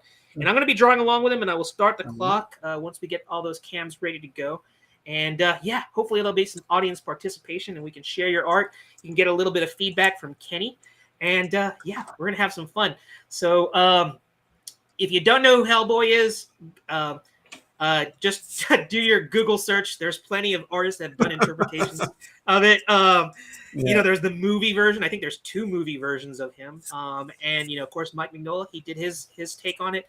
Very cool, very iconic, geometric, positive, negative, noir look. Let's go from there. All right, so let me solo out your cam. And I'm going to let Kenny talk a little bit about his process. And the clock starts right now. So with every drawing, as I mentioned, I like to use a non-photo blue just because I'm really sketchy when I'm building my composition. So in the composition phase, I just kind of want to organize where everything is going to go, right before I start laying in my my clean pencil lines, right? Mm-hmm. So in this phase, I have the freedom to kind of just test out how it feels. I'm not tied or tethered to anything in this phase. But before I approach it, I almost always have like an idea of what posture I want to put the character in, or what kind of composition I want to work on. So in this case, I want to do sort of a Hellboy prone, holding his pistol, so that I can exemplify the big stone fist, Mm-hmm. right, in the shot, and then sort of have like his trench coat sort of bellowing, right, and then show a bit of his tail in the back. But although, like I'm a big fan of anything that's noir, right? So I draw inspiration from Frank Miller's work, his Sin City stuff, his Daredevil stuff, Mike Mignola, of course, right? Just anything in that vein, like even like the noir Spider-Man books were done really well. I just love the use of light and shadow, when it's done expertly. I even dug the Batman Black and White books, right? They weren't Those were great. Yeah. Yeah, they weren't written exceptionally well, but I really liked the use of black and white in the, you know what I mean? Mm-hmm. So, Sometimes you just got to appreciate the art. Sometimes I follow artists more than mhm, authors. So mhm, and the stories may not be, like you said, all that great, but it's something for like seeing your favorite artist interpret it, right? true. So I've always been fascinated with it. So that was one of the reasons behind uh, Grace Flynn being in black and white. It's meant to sort of capture that pulp comic vibe, you know, and not distract the reader so much with colors and lighting effects and all, it sort of keeps it very organic when it's done in black and white. Just gonna blow through this really quick, right? So I can get into some clean pencils, right? I don't want to linger on this part too long, but I'm gonna do this Hellboy in my style, as they say.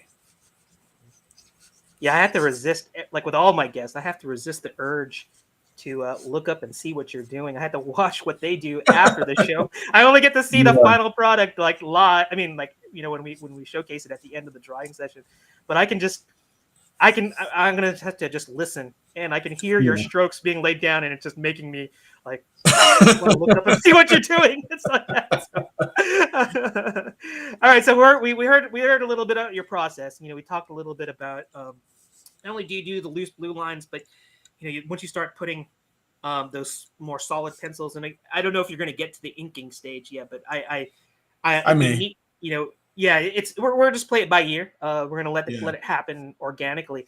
But we'll shift the subject a little bit about Hellboy in particular, like why you picked him. You did mention that you're a fan of that noir look. hmm And I assume that you're a fan of Mignola. So like, of what was there course. anything that in particular that kind of that drew you to it? Like, you want to share anything about like, was it just, you know, just tell me, yeah, tell me exactly what It was, what made you want to do him. it was really just his art style, and the way he uses light and shadow. Mhm. Because I don't have to say, as a comic fan, you're drawn to comics by the pictures. Mhm. The writing is what keeps you. Right. You know what I mean? So it just looked so obscure and so uh not the norm that it kind of drew me in. So I picked it up and I saw that it was it's this character that's meant to bring about the end of the world and so forth, but he doesn't know that it's like Goku from Dragon Ball, Oh yeah. Uh-huh. or like another Superman story. You know what I'm saying? Yeah. He's meant to be a harbinger of death, but he's fighting for the side of good. You know what I mean? So Yeah. even though that was kind of tropey, like I still dug the fact that he did it with a character like this, you know, Mhm. and how he's very childlike, Mhm. despite being up against like some nightmare fuel. Well, I have to agree with you. Yeah, it may seem a little tropey, but you mentioned Superman. Like he could be the savior or bring about Armageddon, but to make it in the form of Superman doesn't look devilish. True. So except when his eyes turn like it's one of those things that when he gets with the way they've been doing the modern versions of him, when his eyes light up, it definitely looks sinister. But it's sort of like don't piss off Superman. But it makes you realize that yeah, he could easily be a harbinger of doom himself. And with Hellboy, just his name, Hellboy, it Mm-hmm. definitely makes you think of things. And he's a good guy, so Yeah. you're like going, well, what does he bring to the table? And then the brilliance is like you could. There's been things where you have like supposed like demon like characters who end up being a force for good, but then Mike Of Mignola course. goes, you know what? I'm going to give him a stone hand, or like and that just adds like another level to it, so it doesn't become tropey after that. It becomes a new True. character. um True. so I think that's just really neat how he's able to do that. um so have you we're talking about how successful this has been, and I mentioned how there's been like two movie versions that have come out. Are you drawn to like any particular movie interpretation of Hellboy? Do you like I the really earlier like version, or yeah, I love the the Ron Ron Perlman? Perlman. Ron Hmm. Perlman as Hellboy, like there's no other Hellboy for me. Right. You Yeah. know, I have to agree with you. And I actually haven't even watched the David Harbour version. I heard it got so much negative press Yeah, that I me actually either. don't even want. I didn't even really want to watch it. So, Me have you either. seen it? Have you seen it? Oh, No, so you not at haven't seen all. it either. I Okay, haven't so seen it you're like either. you're a purist. You want to go keep it Yeah, with Ron Perlman, right? because I mean, even though I know that those first two films were two different directors, Mhm. but you know, I love them both. I mean, Guillermo del Toro is an incredible director. You Yes. know, I loved what he did with Hellboy. I would have been completely on board with him doing another Hellboy. I loved what he did with the second Blade movie. Hmm. You know, Did you and watch Did you watch shoot, Pan's Labyrinth? Pan's Labyrinth? oh, Did you see that one? hell yeah, hell yeah! Like That was my, like my that was a love letter to just art. Art on film. of course, oh, I think that a absolutely, lot of people didn't quite get it, but to me, it was like it was almost not to say it was a vanity. I think that a lot of people just didn't see that coming, from Guillermo del hmm Toro, and I'm glad that he did it because it was so different, and the effects were just brilliant. oh, absolutely spot on, absolutely spot on. Like my fiance Melissa, shout out to her. She loves watching foreign movies. So it was during that whole pandemic where she really got into watching a lot of foreign film. So she's let's watch Pan's Labyrinth. I hear it's really really good, and I heard about it, but I completely spaced and in realizing that it was done by Guillermo. So when I saw that Guillermo del Toro was directing, I was like, you know what, let's fire that up and Uh see what we talk about. All right, and man, I was blown away, huh. absolutely blown away. Yeah, I had this. You were like going, hell yeah, Hellboy. We got Yeah, Pan's Labyrinth. absolutely.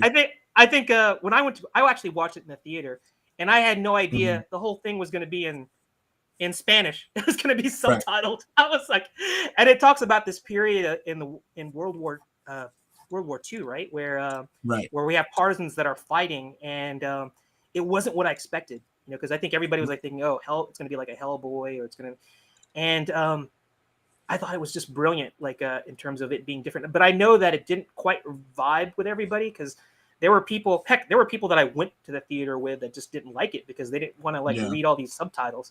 But right. if you break it down, it's like one of those dark fairy tales um, Absolutely. that that you don't normally see, and that's what I appreciated about it. Just to give you a heads up, we got 4 more minutes, but I let you know during our pre-show that it's up to the guest if we want to add more time. So let's see where we get to at the end of the time limit, and you just let me know if you want to spend a little bit more time on it.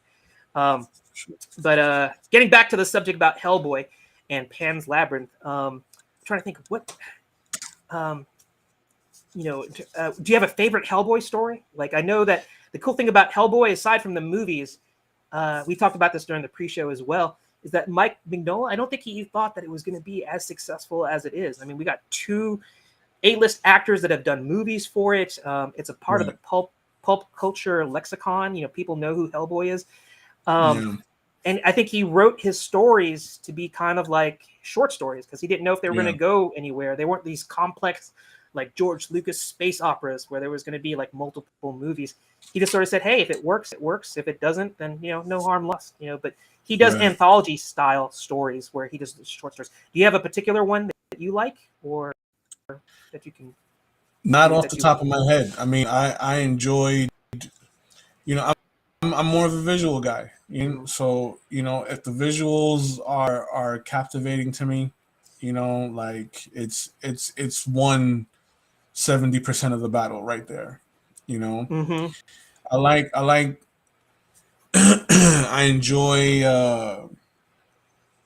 enjoy seeing the creative ways in which creators will sort of get their main characters out of particular gems. You know what I'm saying? In Mhm. like creative ways. You know what I'm saying? So Mm-hmm. like seeing how he would be able to like, defeat like a mythological beast using his stone hand and a gun, like that's always like fun for me, you know. Right. It depends on my mood. It depends on my mood. Sometimes I just I want a John Woo kind of like story, Uh-huh. With doves. and then yeah, you know what I mean? That's a name I But haven't heard then around. John Woo. Yeah. yeah, but then there's other times where like, I want something with a little more like I want a little more Shakespeare. Mm-hmm. Yeah, that just goes back to what we talked about, is that you you embrace everything. It's the Yeah, variety, and that hearing that. But yeah, I like that too. I think there I don't have a particular Hellboy story that I like, but I haven't read a bad one.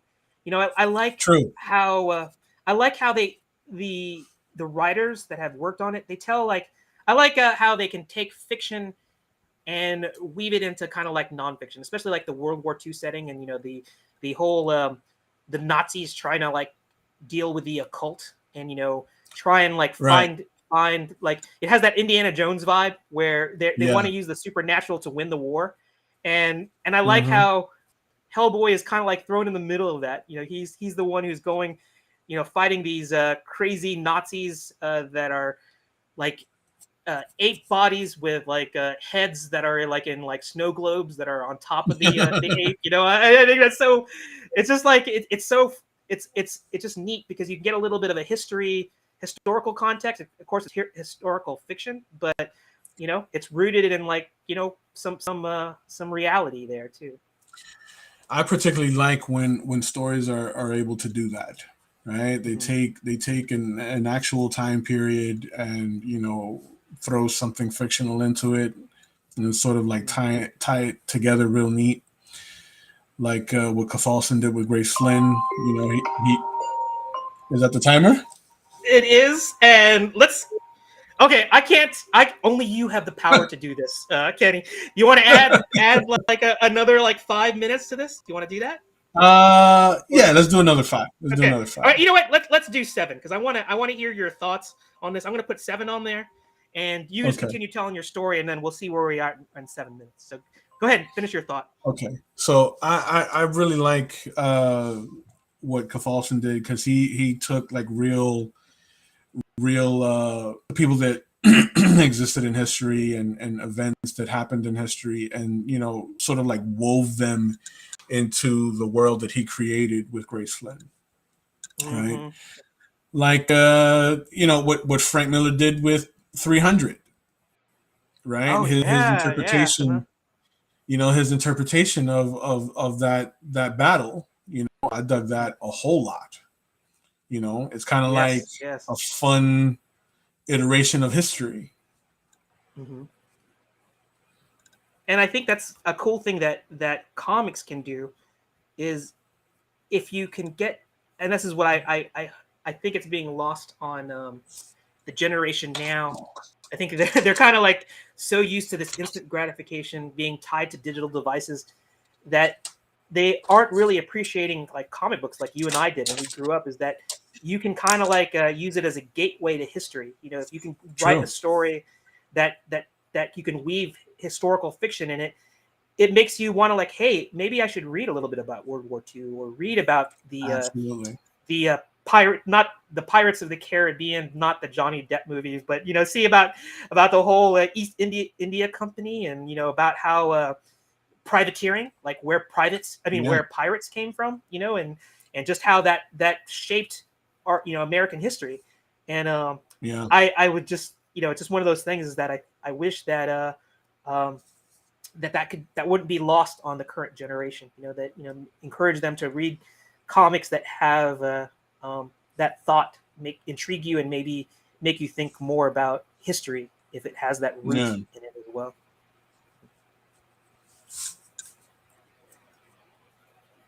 So I Yeah. know we kind of hit a tangent there. I guess. Were you a fan Yeah. of Pirates of the Caribbean? Did you like I did you did. like I mean, uh-huh. I'm not. I'll be the first one to admit that I'm not a huge supporter of Disney movies.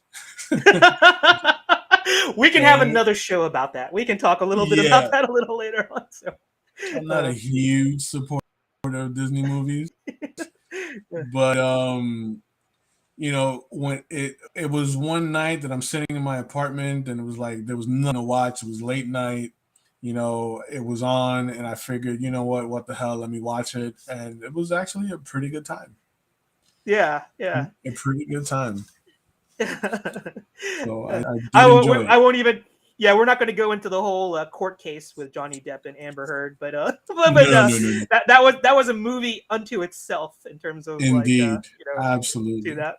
But yeah, that definitely. I watched them. I enjoyed. I think the first two movies, and then it kind of like just went off the rails in terms of like what they were kind of doing with it, and it just went all over the place. And I just decided, well, that's not. I just wasn't feeling it at that point. Um, No, but it was fun. I will tell you that I enjoyed Guillermo del Toro movies much better in terms oh, of like absolutely, what he brought to the table. So maybe if you get absolutely.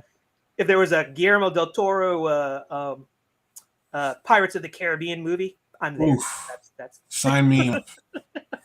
Yeah, have you uh, have you ever watched The Strain? no, that was the straight. That's kind of like a vampire Guillermo del Yes, Toro movie, right? No, heard it's a good things TV about show it. on FX. Uh-huh. So you want to talk It's a about TV like show why on you FX about vampires. like you obviously you loved it, right? I mean, it was really really Oh, really cool. absolutely. Left an impression on you too. So, Yeah, simply because of what Guillermo did with like the lore of the vampire, right? mhm, Like he took the mysticism sort of out of the vampire, right? And it uh-huh. actually he explains it in a way where it's a virus, or like a, I guess, Uh-huh. lack of a better phrase, it's kind of like a herpes, right? Mhm. That it's a Vampire it's a herpes. yeah, So, it's a vampire herpes where uh-huh. like once it infects you, it's a worm that Mhm. changes you like physically from the inside out. So like your reproductive organs like fall off, so that you're like this Uh-huh. so you're sexless, Mhm. basically, right? Right. And the only way you reproduce is by creating more vampire, by feeding or Oh, or, or yeah. spreading the worm. Mhm. You see what I'm saying? So Yeah, I'm intrigued. Uh-huh. it was a really really cool premise, hence Uh-huh. why it's called The Strain, because Uh-huh. it's like a virus, right? That Mhm. started off with this creature that was infecting its victims in like Transylvania. Mhm. You know what I mean? So it did have like its vulnerabilities that were part of like the vampire legend, but it had a scientific explanation behind it. Kind of Which is like what I love. if Christopher Nolan did a vampire movie where he kind of try and base it in reality, had like some Exactly.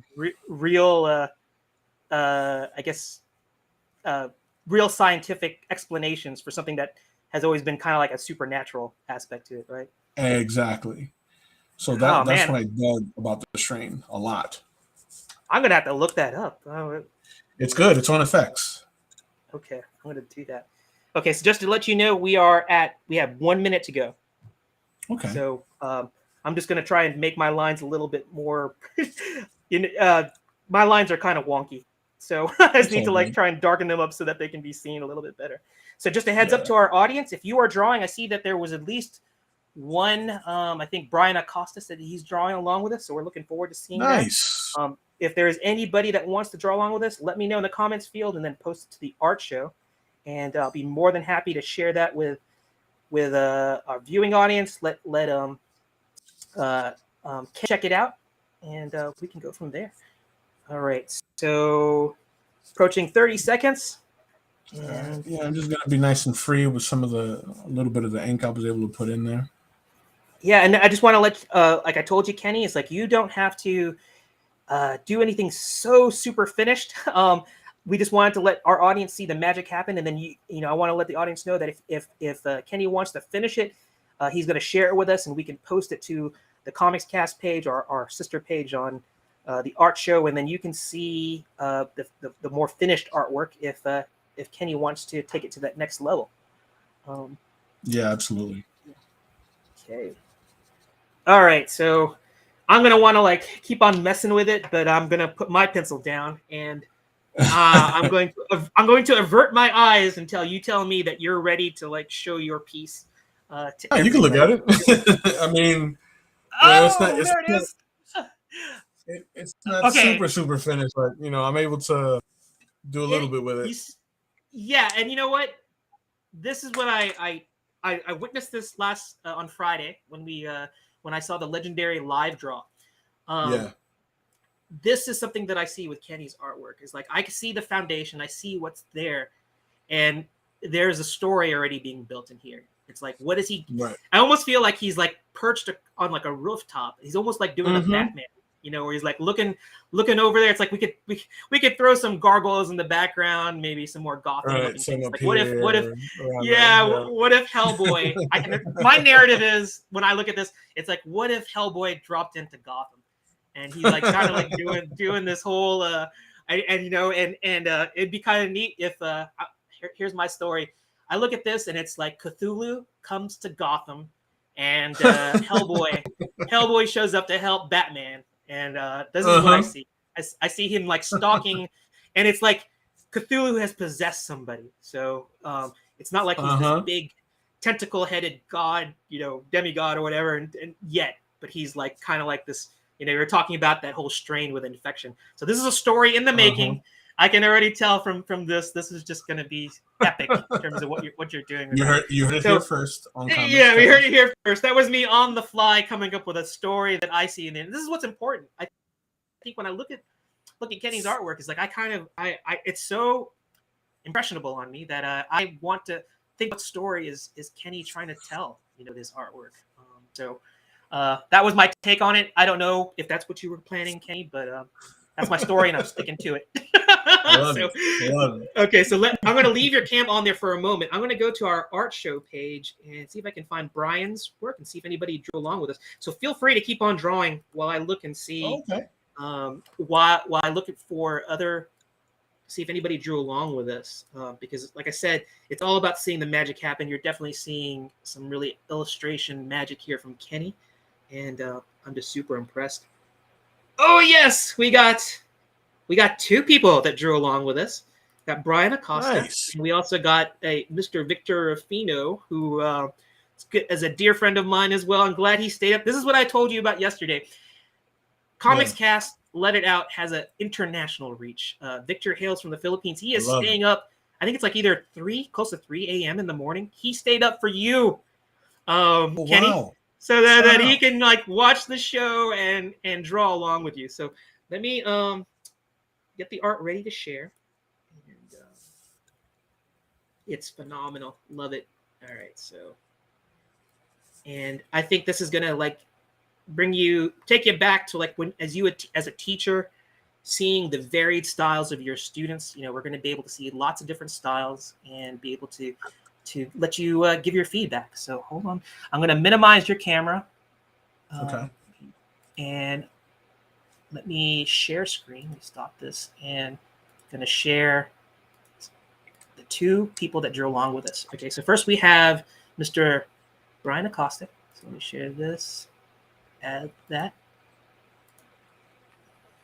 There you go. All right, can you see what I see? Yeah, I can see it. All right. So Brian has drawn a lot of stuff with us in the past. I'm glad to have you back, Brian. And I love what Brian did with this because he brings. I look at this piece and it has.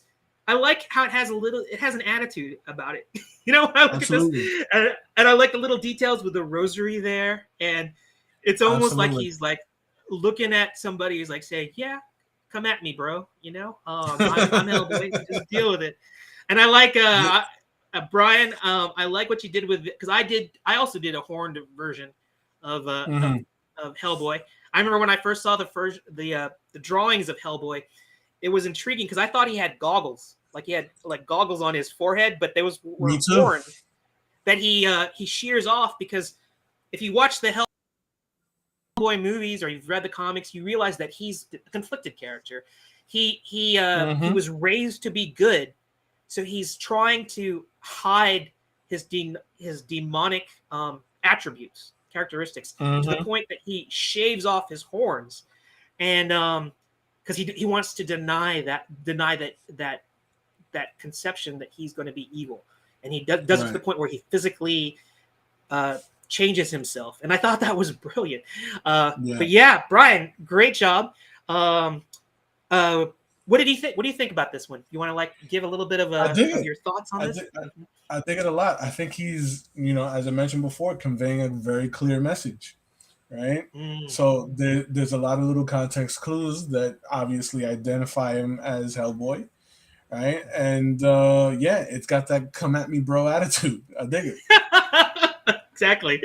And I like it. It's like he kind of looked at like his horn is being broken off. So I don't know if he like slung the sword around and cut off his horn and then propped it up behind it. Like he's so quick that he can cut off his own horn and then prop it up behind his back. I'm not sure, but I do like how he did that.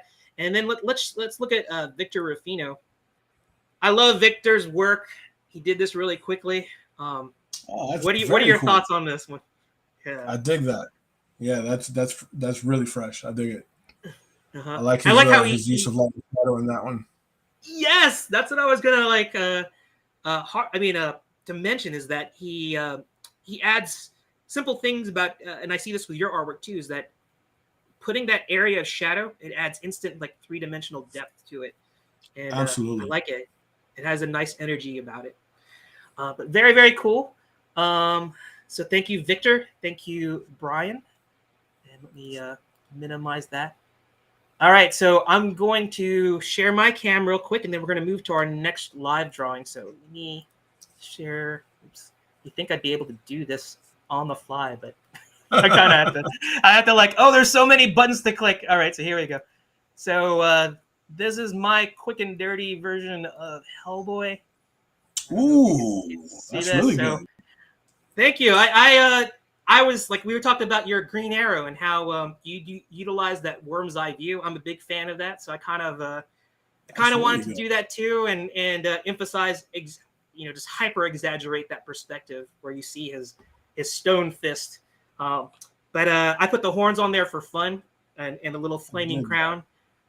He's about ready to I don't know, go fight whatever demon, and then he's going to rip off his horns too and say that he's on the side of it. So very fun. Very thank you so much, and I had a great time with this. So let me get rid of this real quick. And I don't know if you want to switch to your face cam real quick. Let's talk about our next. Yeah. So that way we can talk about our next drawing. And you know what? I got so excited talking to you that our big master plan to get some audience participation, I didn't get a chance to announce it when we were drawing Hellboy. Yeah.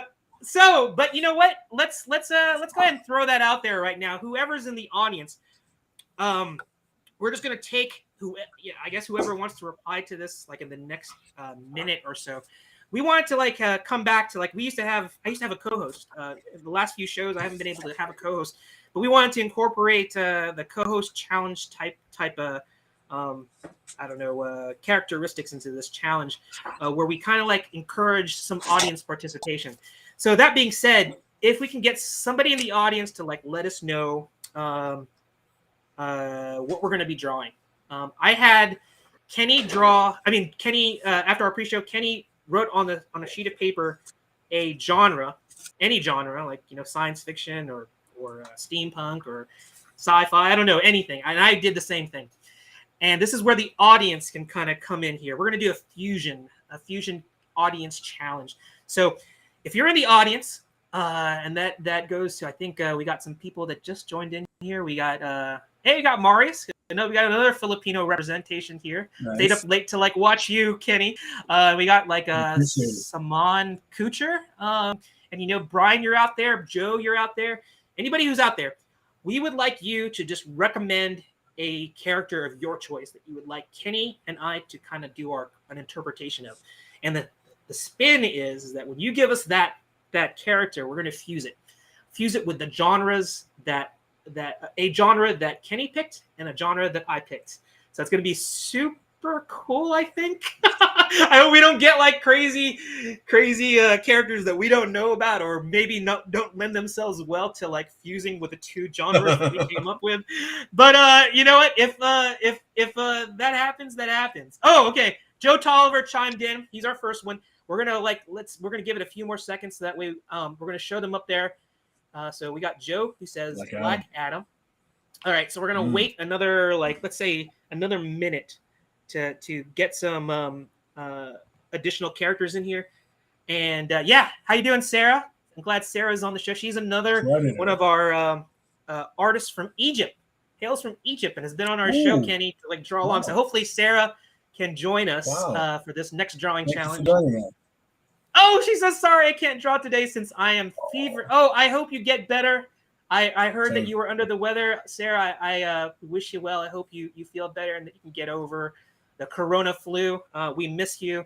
We're just glad that you could chime in here. All right, so we have another 20 seconds for anybody to chime in, and if not, we're going to be doing a Black Adam. So we'll see what happens. And I just realized where our background is missing. Let's put that back in there. There we go. Like that weird ambient like red rays of light in the background. All right, so I'm going in the chat. Okay, we got Jay Massey who says Predator. Oh my gosh, those are good choices. Okay, so we've done the minute. Okay, so Kenny, you are my guest today. So I'm gonna let you pick between Black Adam and the Predator, and then after that, we're going to reveal the two genres that the genre that I wrote down and the genre you did, and so we're going to fuse all that together for our last drawing challenge. So who would you rather do, Black Adam or the Predator? Both of those are awesome. I know. You know what? I think I'm gonna do. I want to do Black Adam. You want to do Black Adam? Okay. I want to do Black Adam. All right. Well, we have plenty to talk about Black Adam. I was going to say that. Out, Yeah. And you know what? Predator, the Hulu is doing a period piece Predator where they're going to be in the past. Yes. And I was like going to say, I didn't want to say anything, but both of those are relevant, and so I didn't want to like bias you in any way. But you've decided Black Adam, unless you want to, and it looks so good.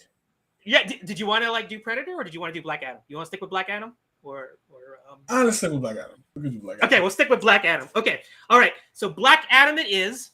Okay, and Joe is actually chimed in here, and he said the Rock version. I'm going to say that it could be the Rock version. It could be the comic version, because we're going to add more to it.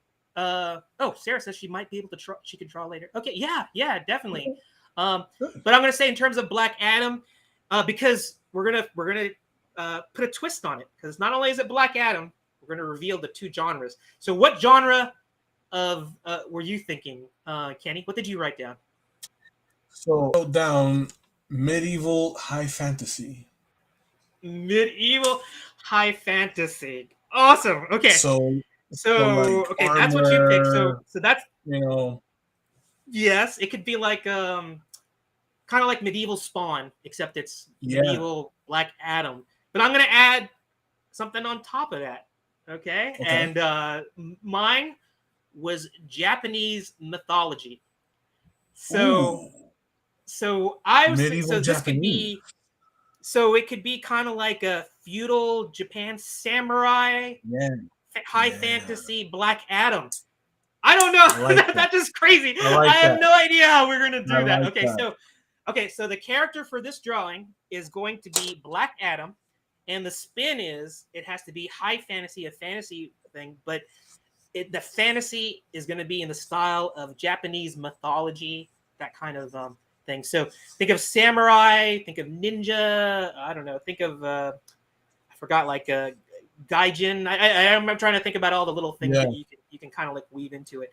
So hopefully we'll get a lot of cool drawings in there. I'm gonna set the timer to let's give it a little bit more time. I'm gonna say 20 minutes, and we'll start the clock Okay. right now. So Kenny, if you want to solo out your art cam, or if you want to switch to your art cam, I'm gonna solo that out, and we will start the clock once you get that up there.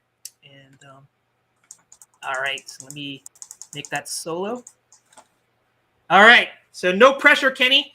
Eyes are on you to see how you interpret this. The clock is now starting, and just so you know, our audience, we are doing Black Adam. It can be the comic version, it can be the rock version, but you got to do it in a high fantasy, feudal mythology Japan style. So, tall order, going to be super fun to do. All right. Okay, so we're drawing. We'll just ask the obvious question. This being Black Adam being the character that we're doing. Are you excited for the rock version of the Black Adam? Oh yeah. Mm-hmm. I think. I mean, even just based off of the previews that I saw, it'll be a really good film.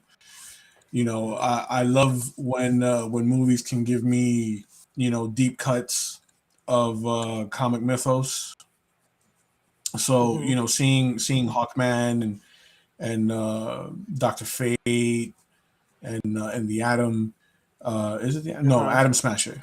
Atom Smasher. And, Yes. And, yeah, and like I think that'll be like that's worth to take a price for me anyway. Yeah, I have to say. A faithful one of those depiction, things. Hawkman. Mm-hmm. Yeah, that's what intrigued me because I was thinking, I thought it was just those were surprises to me. I thought it was just going to be Black Adam. I didn't know they were going to introduce all these other DC characters, and DC has been kind of like a mixed bag in terms of their movies.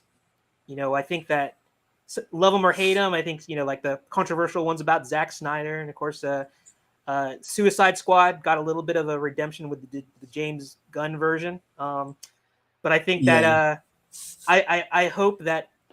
I think they're saying that these are not really a shared universe. Maybe they're more of like a multiverse for DC, which with a possibility that they could overlap. But I have to say that this one looks good.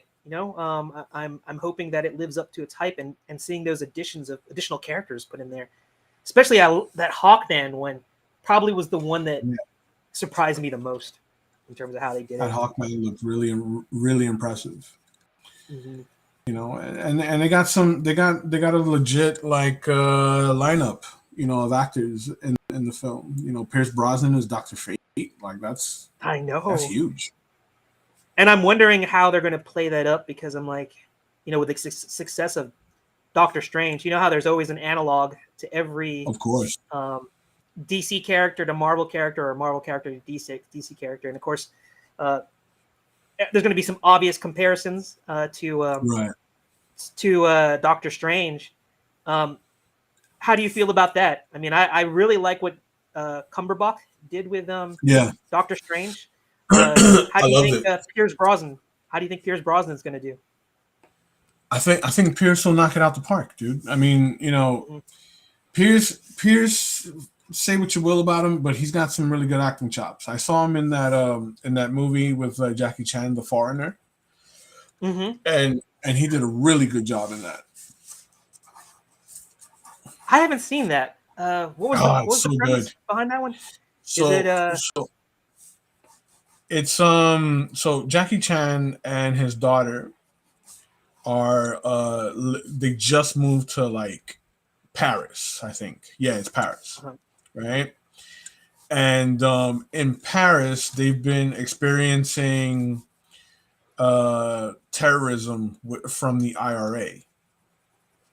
Right? I have heard of this. I think I watched this because it was such an off the cuff thing from. It's kind of like a vengeance story. Yes. It really quickly goes into like a vengeance, like almost like Jason Bourne kind of story, where like Jackie's daughter gets caught in a car bombing, and he's like pleading with the local police to do something about it, and they're like refusing to do anything. And Pierce Brosnan plays this politician, right, who's currently there, and he has rumored ties to the IRA. So Jackie starts to like plead with him to like get something done about it, right? And when he refuses, he takes things into his own hand, and like it turns into this big reveal where Jackie was like this like badass in China, special forces, he's like it, Liam Neeson, except it's Jackie Chan in like Taken. It's exactly. Like, I have a particular set of skills that I'm gonna use on you. I did enjoy that. But yeah, I think that I was always a Pierce Brosnan fan. I loved when he played James Bond. I thought I've always been a James Bond fan, and when he got passed over and Timothy Dalton took over, and I think Timothy Dalton's okay, but he was just a bit too serious. But when finally Pierce Brosnan got to do James Bond, he brought his A game. I mean, who doesn't love GoldenEye, and that GoldenEye game, of course. And I think Pierce Brosnan brought that whole man of action James Bond. He wasn't just using his little Walther PPK. He was using machine guns. He was driving tanks. Mm-hmm. He was bringing another element of James Bond that we didn't really know about. But I think he's going to do the same thing with Dr. Fate. I think that it's going to be really neat to see. I know he's up there in age, but I think he'll do well. Yeah. Well, I think the age is up there, but I think it adds that sense of wisdom and experience that, when you add that to the role, it actually adds credibility to the Dr. Fate character. So I think it'll be really neat to see what he does with it. But yeah, The Rock. We had talked about we had talked about it in the live stream on who would win between Doctor Strange and Dr. Fate. Who do you think would win? Honestly, I can't say because I don't know enough about Dr. Fate. So I'm gonna plead the fifth because I don't have enough knowledge about that. I mean, I'm gonna say that I'm gonna be biased because I'm a Marvel fanboy. I used to have one of my childhood friends. He was a diehard DC guy. I was a diehard Marvel guy, and so I'm always by default always gonna like pick the Marvel character. But I like to think that I've matured since then. So I'm not gonna say that it's only gonna be Doctor Strange. So I'm gonna just not say anything right now. But I think you said Fate, right? I want to say that you. I said Fate would win. Yeah, I said Fate would win only because Fate is more detached from his humanity. Like he takes on a human host. So just by that like to that point, like he's not tethered to humanity. So he's going to be a lot colder in that fight. Okay, so get me up to speed a little bit on Dr. Fate. So like you're saying, is he like his persona is kind of like passed on to different hosts? Like is he like so the entity known as Dr. Fate lives inside the helmet. Okay. Lives.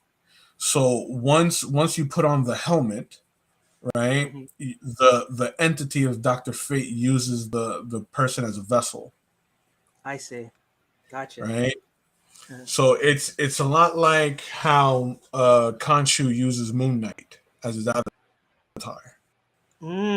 That makes so much more sense to me. So because they're essentially the avatar of the helmet of fate, right? And Dr. Fate, the entity, right? They're in servitude. So they have to like leave their family, leave like all their like mortal ties behind them, so that they're in complete servitude. So the mantle of Dr. Fate gets passed around. I gotcha. But I guess if you think about it, with Doctor Strange, oh well, there is always a sorcerer supreme, but it's not Correct. like the sorcerer supreme gets the knowledge of past sorcerers supremes, right? So that's the Right. advantage that Doctor Fate has, because it's like he has the benefit of all the, because it is just him. It's like he takes over the other people to become they become Doctor Fate. So Right. I got. Mm. So based on what you told me, I'm going to agree with you. I'm going to say that Kenny is speaking the truth. I'm going to say that. So I think that would be it. Um, but I guess if we're going to talk, since we have some tangents here, we talked about Black Adam, we talked about Doctor Fate, we mentioned Doctor Strange. Did you watch the Multiverse of Madness? Did you? Oh, I loved it. You loved it. All right. So despite Loved it. him not being able to hold his own against Doctor Fate in your book, what did you think of of him, like of the Multiverse of Madness? What were your thoughts? I thought that the movie was excellent. I love, when Sam Raimi can bring in like a horror element to his work. I love what he did with Scarlet Witch, and seeing John Krasinski as Mr. Fantastic was a treat. That was something that I was one of those people that was like lobbying for that. Uh-huh. You know, just seeing like just seeing any Marvel movie kind of cut loose like that was a treat. Because I think with the exception for maybe Winter Soldier, they've all been kind of pretty tame. Pretty tame. So like you're saying they Yeah. didn't push the envelope in terms of like being faithful to the comics, or what do you mean by pretty tame? Like pretty tame, meaning that they had like the Disney element to it, where they didn't go as far as they could have gone, right? Oh, okay, I see. Like, So that's what kind of worries me about the Netflix shows going to Disney Plus. Yeah, I'm kind of wondering about that too. I mean, I definitely have some apprehensions about some of the choices that Disney has kind of done with having the taking full reins of, like, especially the Star Wars properties, like what they did with it. Oh yeah, but I think there's a little something for everybody. true. I did like with the Multiverse of Madness. I did like the horror aspect, having Raimi come in there and do his interpretation of it, especially all the throwbacks to like his past horror movies. Absolutely. The Evil Dead references, and some of the Spider-Man references. I think as a true comic book nerd, I was like just really enjoying some of those homages and stuff like that. Absolutely. Yeah, I think it was definitely it was fun. Let's see. He definitely killed it. I loved it. Mm-hmm. So are you a fan of his other movies? Like, did you watch Evil Dead and Army of Darkness? Oh yeah. Oh yeah. Oh yeah. That was those were the movies that when I still lived in New York, I used to hang out with a buddy of mine, Rick, who lived down the street from me in Rockaway. And we would watch like these like scary movies in his bedroom. Right. And one of the first scary movies that we watched was Evil Dead. Right. And let me tell you, I had to have been like, I don't know, it was like 10, 11 or something. And Evil Dead scared the crap out of me. Right. and it was this one particular scene, right, where the demons are loose in the cabin, and they're possessing everybody. Like that one girl gets possessed in the very beginning, and she's like sitting on in one of the chairs, and they're trying to figure out what they're gonna do to like help her and whatnot. and like by that time, she like her skin is blue, her eyes are all white, and she's sitting there in the chair going ah ah, uh, right? And that freaked me the hell out, you you were know. traumatized, right? From now on, you can't go Yeah, to man. cabins in the woods because you're gonna have It, Evil it Dead, flashbacks. absolutely like it spooked the hell out of me, but it was good. You know, I watched them again as an adult, and I enjoyed them. Uh-huh. For me, my introduction to it, because I didn't watch the classic Evil Dead movies until much later. My first introduction to Sam Raimi horror was The Army of Darkness, and Ooh, that that was good had too. that had so much humor that was added to it. I mean, with iconic lines like "Give me some sugar, baby," or Yeah. it's like, or like what was it? It's like, "Come on, baby, that's just what we call pillow talk." I mean, it was just really just Bruce Campbell. Just he owned that role, and he made it Absolutely. so his facial expressions and I cannot look at a chainsaw and not think of it as being an attachment that you put on your. If you ever had a severed 100%. hand, you got to get a shot. You got to get a shotgun and a chainsaw. I 100%. think that's. I think that he's it's become such an icon. You really think of Bruce Campbell in that role. But yeah, some really classic stuff. Heck, I just realized we went through so many tangents. We're drawing Black Adam, and here we are talking about Bruce Campbell and Army of Darkness. So let's work But it back to that's like Black Adam. What was that? but What were you that's gonna say? but that's how these things always turn up, you know. Like I Uh do. huh. I've gone to a lot of drinking draws and just kind of it's a lot like this, you know. You're sitting down, you're drawing, you're just kind of chopping it up, talking about different things, and you know it's very easy for you to go from subject to subject. Mm-hmm. Especially when we're both nerds, right? We can just like totally nerd Absolutely. out about like comics and pop culture and stuff like that.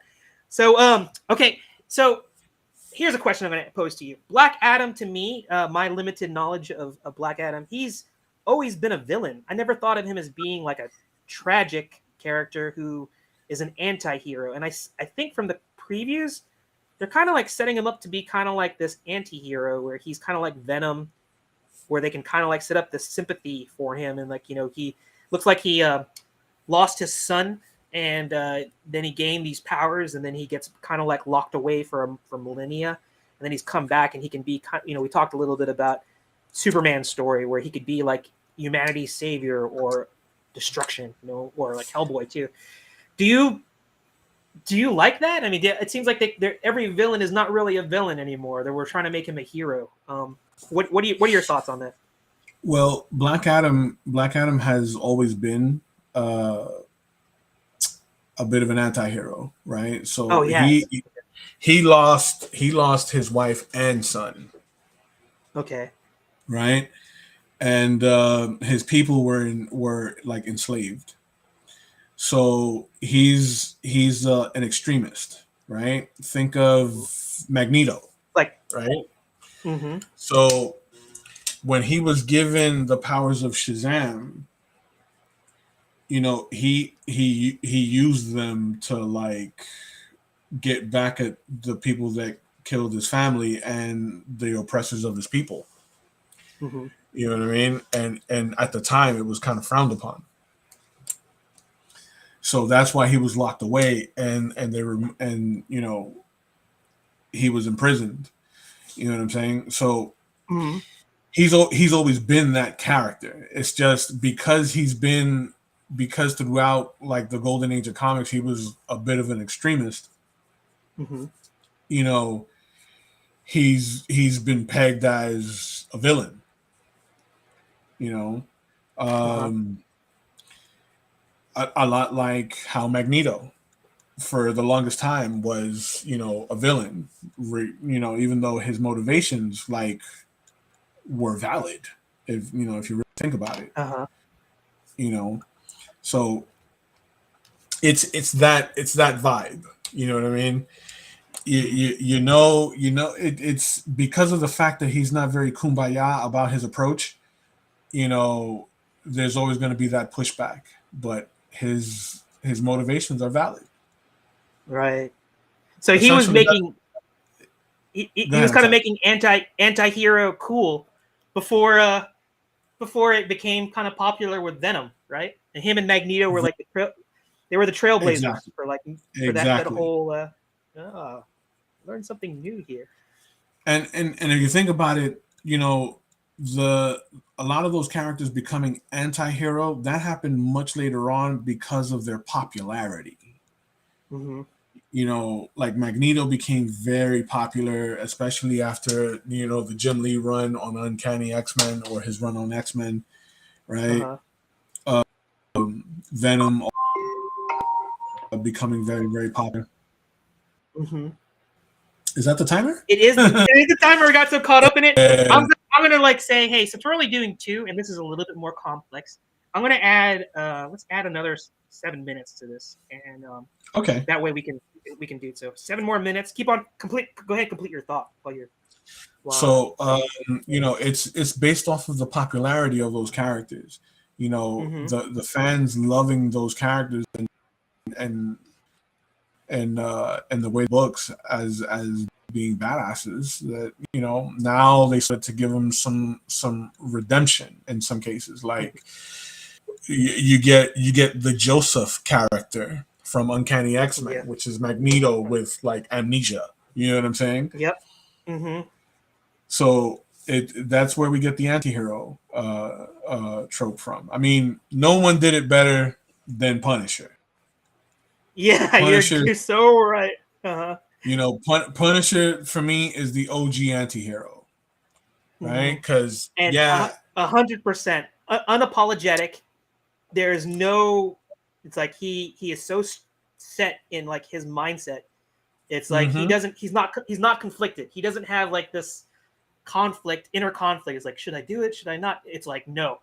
Uh, yeah, it's black and white for him. Just. absolutely. Uh, No one did it better than Punisher, and no one will, mhm.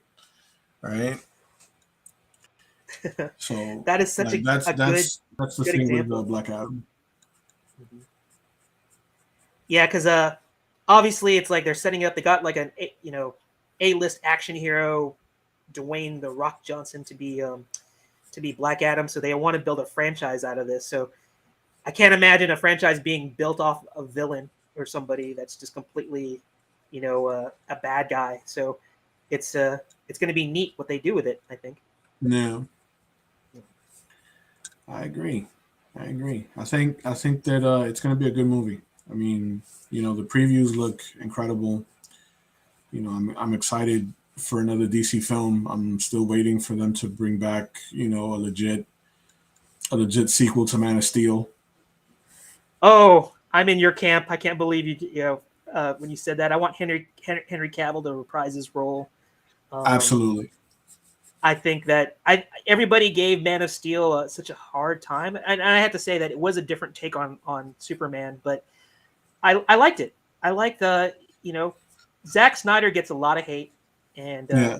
I think that his strengths are better behind the camera instead of writing. I think, but I have to say that stylistically, just exploring a different avenue or different edge. I mean, a different side of Superman's persona that you hadn't seen on the Right. screen. I thought that was really really good. Well, and anyone who knows me personally knows that I'm a huge, huge, huge Superman fan. Like that's Mm-hmm. something that's been like consistent since I was a kid, right? Uh-huh. Like, like I got a lot of Superman paraphernalia, Uh-huh. especially from the original Richard Donner film. Like, Uh-huh. I got a lot of stuff, dude. So Mm-hmm. when people ask me about Henry Cavill as Superman, I say that I absolutely love it because it's a different take on Superman. It's a more realistic take on Superman. You Mm-hmm. know, if from one day to the next you had some guy flying around saving people from disaster and all that, you're going to question him, especially in this day and age. No one Yeah. no one is gonna be all like, oh yeah, he's one of the good guys off of face value. Absolutely not. Mm-hmm. Right. Right. So Right. 100% the government is going to step in. 100% they're going to mobilize the military, right? Because they don't trust him. And he's an alien, And he's so, an like... alien on top of that. So, You know what I mean? So 100% all of that was plausible to me.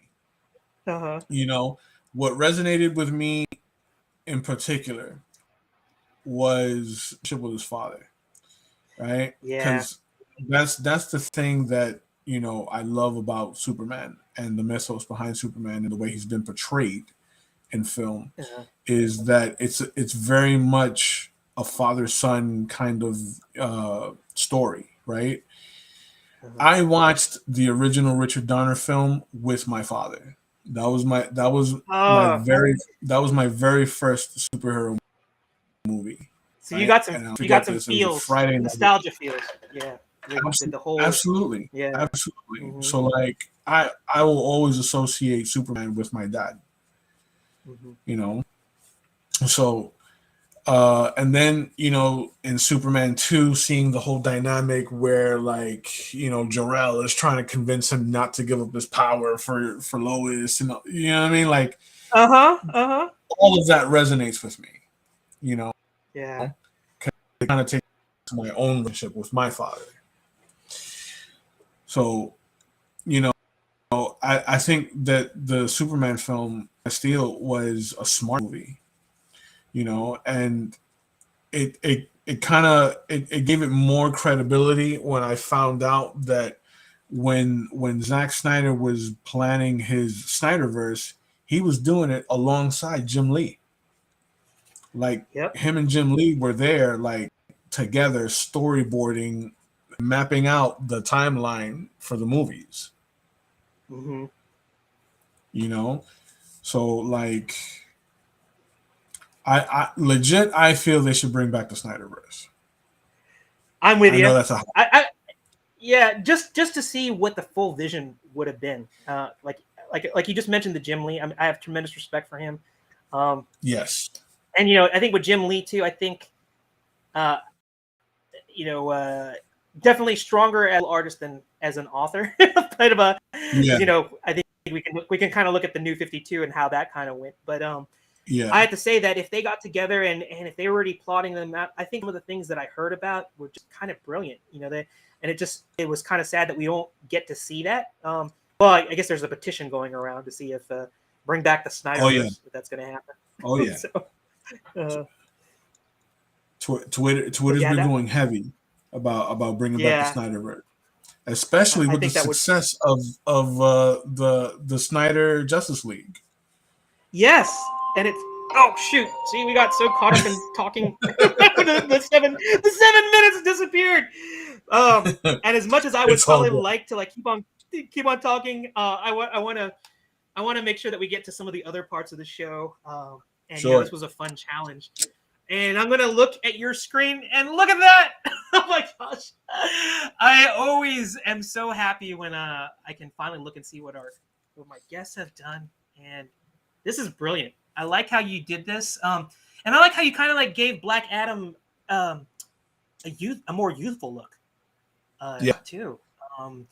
It's almost like you could, if this was a feudal Japan, high fantasy Black Adam, like if Black Adam came to medieval Japan, it's one thing to have him come back to that time period, but to actually have him younger, it's like he's this young Ronin in a difficult time in Japanese history.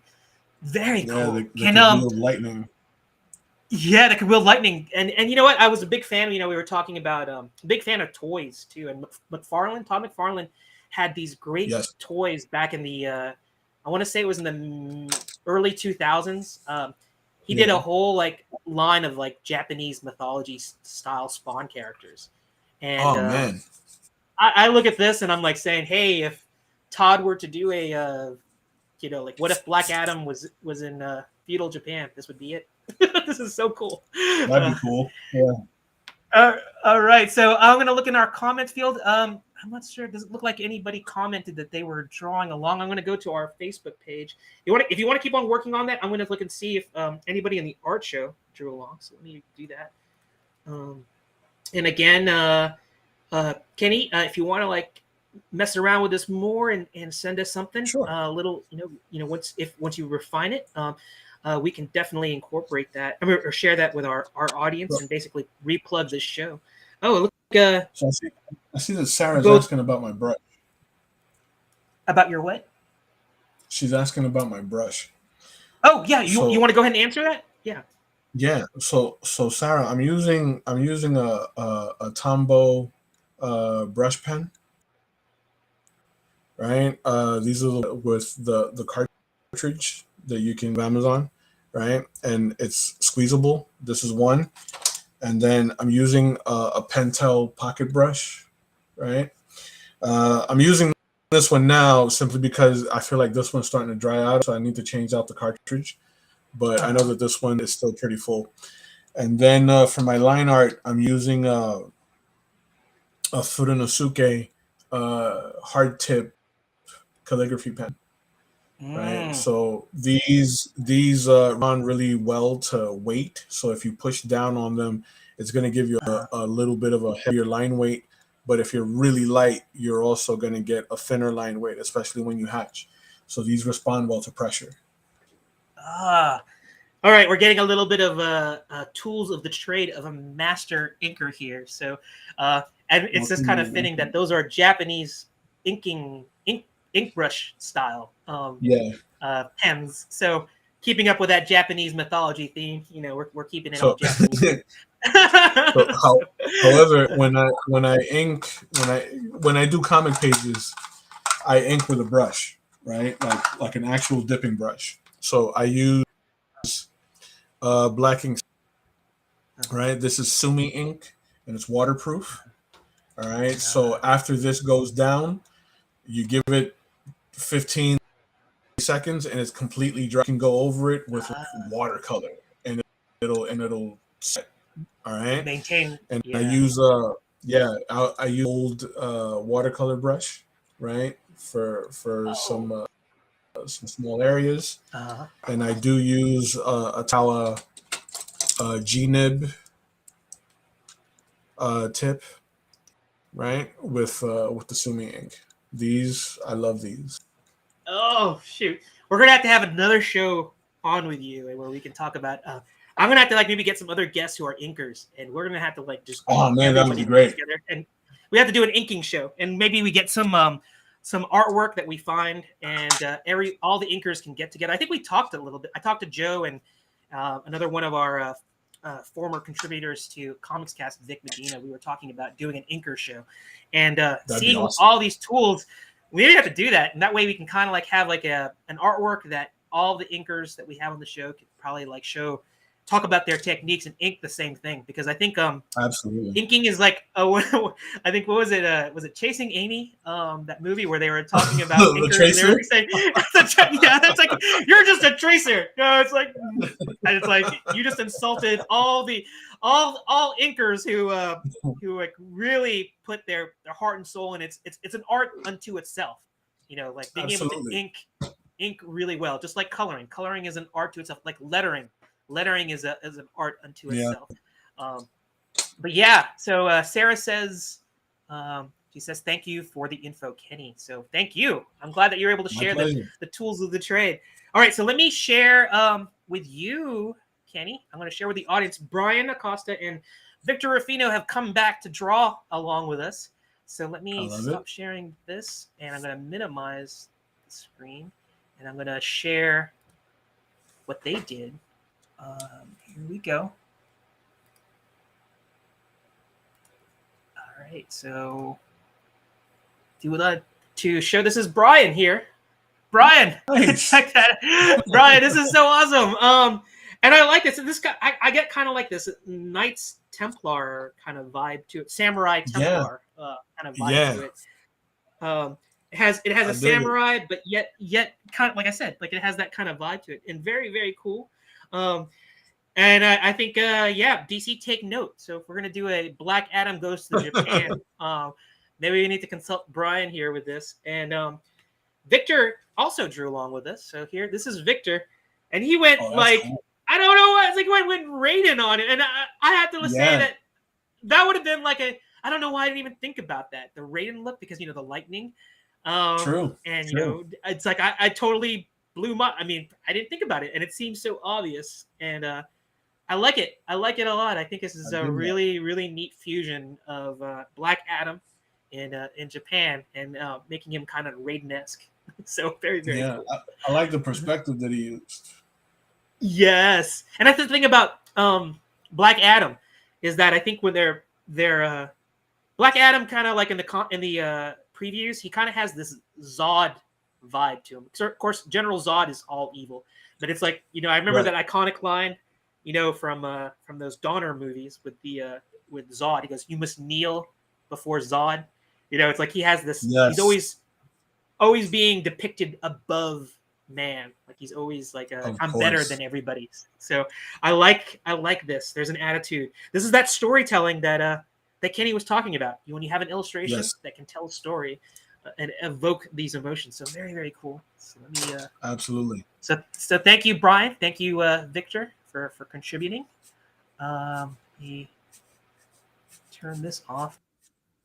All right, so we've seen some, just in that short amount of time. We're seeing Kenny putting some more touches on his version of Black Adam. Let me share mine real quick, and we're gonna move to the next phase of the show. So let me stop sharing and share one more. I go to my Arcam, and here we go. So Kenny, you can let me know what you think about this one. All right, more worm's eye perspective. But instead of giving him the Raiden hat, I gave him a samurai hat with a lightning bolt. So I think I went a little cliche in terms I of where dig that that. lightning bolt would go. But yeah, he kind of looks like the Silver Samurai Black Adam. So I don't know. I, It's like I get I that. didn't get too creative with the fusion, but it was No. fun. It's Yeah. really good. It's really good. I mean, Uh, look, the use of the perspective for one, uh, that's excellent. Your anatomy is really tight, so that's good. I like the you give energy. me way I too like much the credit. energy that's in that left hand. Uh The huh. the energy that's in that left hand, I'm digging also. You know, Appreciate so it. I think you knocked it out of the park, dude. Like I said, you give me too much praise. I'm just happy to draw along, and it's one of those things that you are a veteran of. Like I'm gonna reiterate what we talked about earlier. Since 2008, we've been Kenny's been going to cons, doing commissions, and being able to draw on the fly. And we got to see this too. Let me solo out your camera one more time before we switch to face cam, because I want people to really just appreciate this. I just dig that you did a younger version of Black Adam too. Yeah. That's, and you didn't make him like super muscle bound. Like I think it's like this could be like a young version, and later on he starts, like he could be like Dragon Ball Z or Pokemon. He like evolves. He gets like this Yeah. next level where he starts like bulking up. But it's like this is the beginning Yeah. of medieval Japan. Black Adam high fantasy. So very, very cool. Awesome. Awesome. I hope our audience got to enjoy that. If you want to switch back to your face cam, um, Yes, we can sir. get Let you me back there drop the real mic quick. over. Okay. And I just want to, while we're waiting for your face cam to get back up there, we got a few comments. We got Karen saying, "Good to see you in action. I don't often see the other side of what I do." So that was Karen Cowan. And Awesome. Sarah, Oh, Karen, that's awesome. yeah. You know Karen, Karen? Huh? yeah, I do know Karen. Mhm. Karen actually supplies me with my sketch cards. Oh, so you're getting some love from Marvel Tops coming back here, So, on the show. so, Uh-huh. so the thing is that Karen supplied me with my Oh, own these aren't okay. This isn't Marvel original. Tops. These are No, your no, no.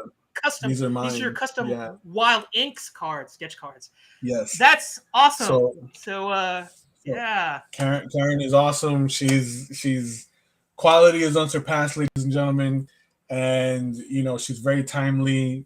Oh, the communication is awesome. So shout out to Karen.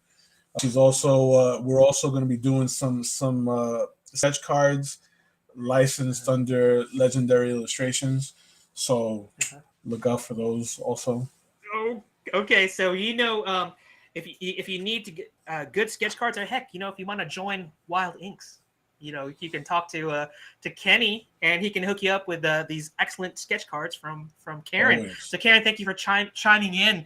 It's always good to hear a little bit of from all the people from your walks of life that are coming in here to sing your praises and talk about who've had the wonderful opportunity to interact with Kenny. So, Yeah.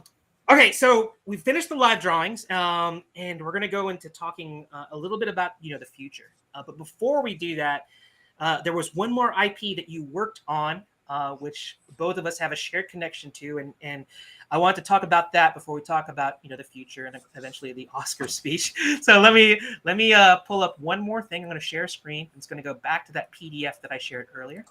So let me share that. Add this back to the stream. Okay, so this is the other IP that Kenny worked on, and this is how I met Kenny. Because I met Kenny in name only, because I only saw his artwork, and now I'm so happy that I have a name to go with a face, and I'm happy to call him my friend now. But this is how I met Kenny. I heard of the great Kenny. I could actually say it's like that guy. That author from was it from AWP who said that he was recommended by so many people. It's like, hey, you should get Kenny to work on your piece. And so I felt the same way. It's like I heard of Kenny, I saw Kenny's artwork, and it wasn't until I got to meet him face to face to see him on Philip's legendary live drawings that I got to put a name or face with a name. And now I get to see this artwork, and I guess I became familiar with Kenny when there was a call to arms, call to action to do artwork for Philip Russert, who I also learned there's a history that Kenny has with him that goes back many years beyond the 2 years ago when this contest started. So I'm going to put the mic back in your hands, and I want you to talk a little bit about Tragedy the comic, not tragedy in life. I want you to talk about I want you to talk a little bit about your relationship with Philip, your relationship with Philip and Legendary Illustrations, and your relationship with Philip and Tragedy. So tell us about that. So I think it was 2018. 2018, I did a show in New York called 5 Points. And 5 Points was it was primarily like a toy and collectible show, right? But I flew up there with Creature Entertainment, one of the publishers that I work intimately with, and I met Phil. Phil was an attendee at the con. He walked up to the table. He looked at the work. He dug what I was doing, and he asked if I would be willing to work on a jam piece that he was putting together. So I said, yeah, absolutely. I worked on the jam piece. He dug what I did, so he came back with a second one, right? And it was characters on an Excalibur jam piece and Alpha Flight jam piece that he has hanging in the background whenever we do the legendaries and whenever he does the live broadcast in the background. Right? You have many people that have got your art that have them hanging on the walls of their homes. He's just one. And I highly appreciate that. Like the depths of my appreciation is boundless, really. So what happens is I met him that weekend. We became friends on Facebook, and then time kind of passes, right? Mm-hmm. Lo and behold, a couple years after that, I believe he started his own convention. In Long Island, and I was slated to make an appearance one year, but I had to back out. Then, as I'm going through social media, I'm seeing that he's actually representing artists, under Legendary Illustrations, right? And as an artist, as a creator, right, someone who works for themselves, it's very important that, in order to survive in today's economy, you develop multiple revenue streams. So I do my commission stuff. I work conventions. I teach, and I also have like I got hands in everything. I work with clothing designers and musicians. I've done like album art and things that have sold in shopping malls and so on and so forth. So it's important that you develop multiple revenue streams, right? So when I saw that Phil was representing all these different artists, and one in particular that I've personally worked with, Peter Palmiotti, right, Marvel DC inker, right. I started asking questions. I started popping up into his live shows and seeing what he was doing for the guys that he was representing. And I had already been kicking around the idea of getting some representation. So I reached out to Phil. I already had a rapport with him. I'm actually jumping the gun because I started being represented by Phil after the tragedy thing, right? I saw that he posted a call to action for artists, right? He was doing all these variant covers for an IP that he was putting together a Kickstarter for, which was Tragedy, right? Mm-hmm. So I'm like, man, I can do something for this, right? So this was the first. This was the piece that I did for that contest, right? It was for book Yes. one. This was the piece, right? So what I did was, because I already had a rapport with Phil, right? I reached out to him via DM, and I'm like asking for a little more information, right? Mm-hmm. He gave me, some information regarding the IP without spoiling it, and I came up with this piece. So because I'm a big fan of being able to tell a story in a still, right? And seeing motion in a still, right? This piece, I composed it in this way, right? Yeah. The two guys at the sides, those are the bosses of the respective mob families, right? Tragedy being in the center, right? Being the main character, and then Breath of the Dragon above that, being very ominous, because let's read Tragedy. Breath of the Dragon kind of comes off as a villain, right? Mm-hmm. Or at least the opposing force to Tragedy, Yeah. right? Now The anti-hero. the anti-hero, right? So then the big gold circle behind Breath of the Dragon's head is a symbol representing the triads, Ah. right? So I stylized it a little bit so as to not Yes. offend or cause any issues, but Uh-huh. it is a representation of the You, triad gang that's in Tragedy. and this is what we're just gonna keep on harping on this. This is the story the storytelling element that Kenny wants to bring to all of his pieces, and he did the extra. I'm going to say he did the extra. He when the call to action to come up with a potential cover artwork for Tragedy issue number 1, there wasn't much out there, because it was a new IP and it was for issue 1. But Kenny took it that next step because he wanted his illustration to tell more, and so he reached out to Phil, and he sort of said, "Hey, what more information can you give me without spoiling anything?" And from that limited extra knowledge that or story background that Phil gave him, this is what we got. This is what Kenny came up with. And I look at this piece. I remember seeing this, and no doubt in my mind, it should be a cover. It should have and it went. It won. It became one, yeah. Of course, For it was issue 2. Yeah, right. But it was such a it's told such a story that Philip said, you know what? I want to push it to issue number 2 because we haven't established these characters. You're telling a story that this cover would fit better with issue 2. And so I was like, yeah, that's Kenny for you. It's like a bigger picture that I'm getting now that I know your methodology, the way that you come across when you're coming up with your process. You talked about the composition, flanking Tragedy on the left and right. They're the warring mob factions.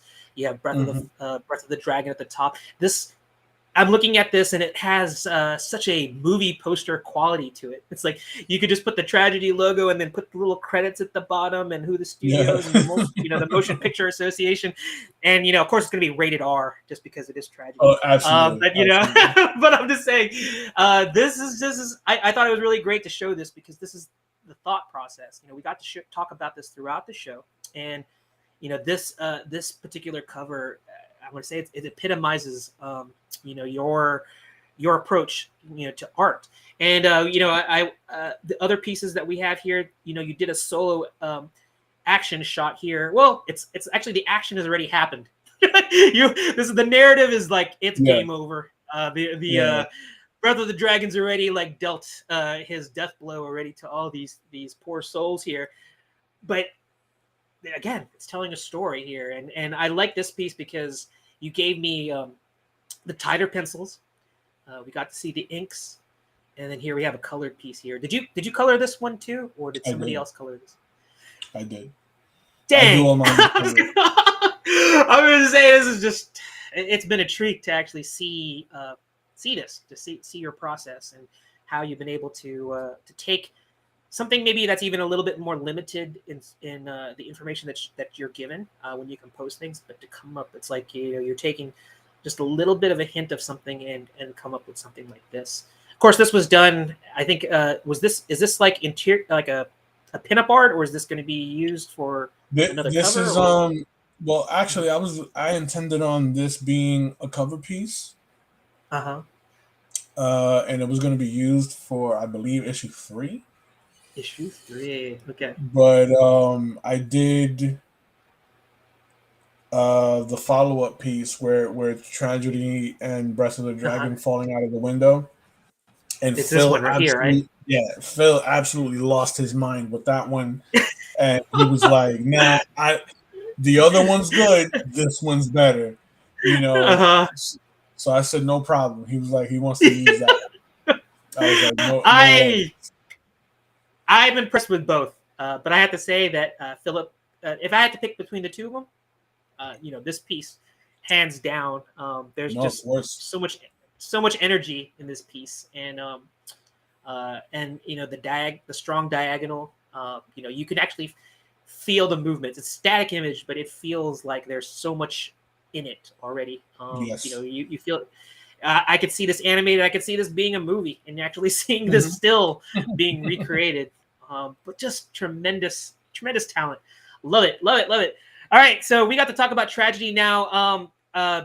This is all about Kenny, but I'm going to give a slight plug to Philip. Here, go Absolutely. to Indiegogo, and it's not because it's all in the same. You guys are all in the same club. You're in the studio with Legendary Illustrations. So let me pop up in the comment field. I'm going to drop in. Let me see if I have it copied to the clipboard, and I do. So let me go to if you go to the comment field, and I'm going to show this right here.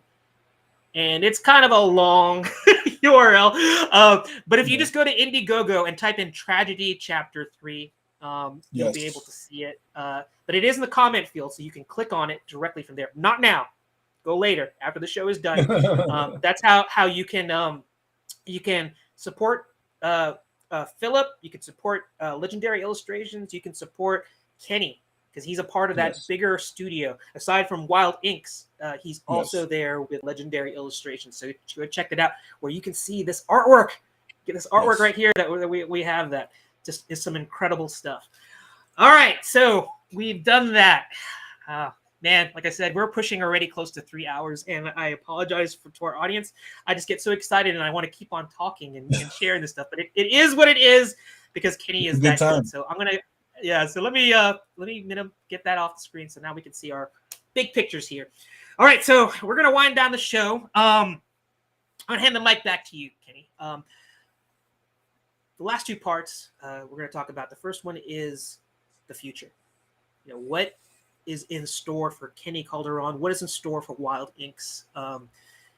Just let us know if you could give us a little bit of a rundown what's going to be happening in the rest of this year, all the way up to like what you see yourself in the next 10 years. I don't know if you can forecast that far ahead, but let's hear what is the future for Kenny. Let us know. Give us the lowdown.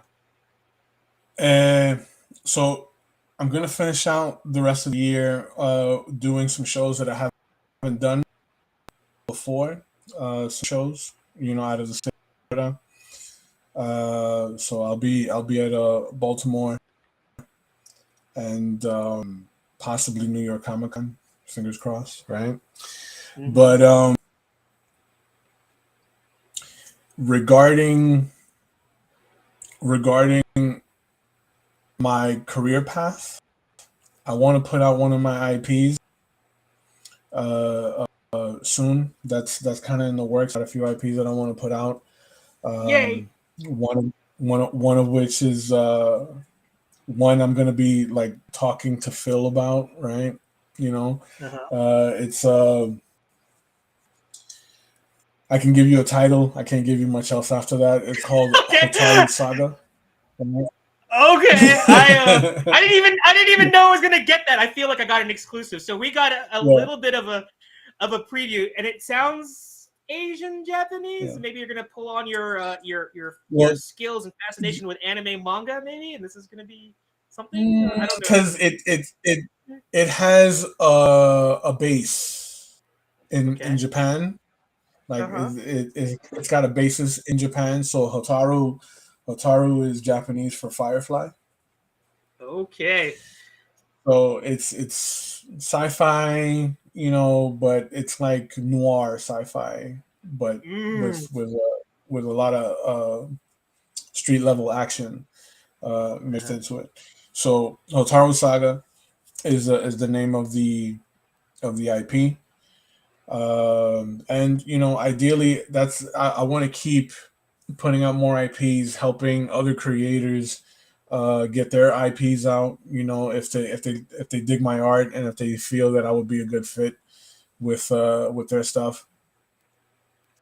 And regarding WILDINX, I want to continue to help other artists, achieve heights they probably wouldn't have been able to do on their own. I've done a lot of the footwork.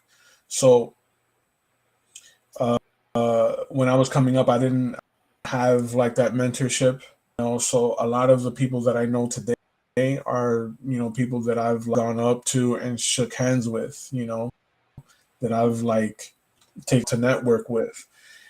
So anyone who comes under WILDINX, they're immediately exposed to my network.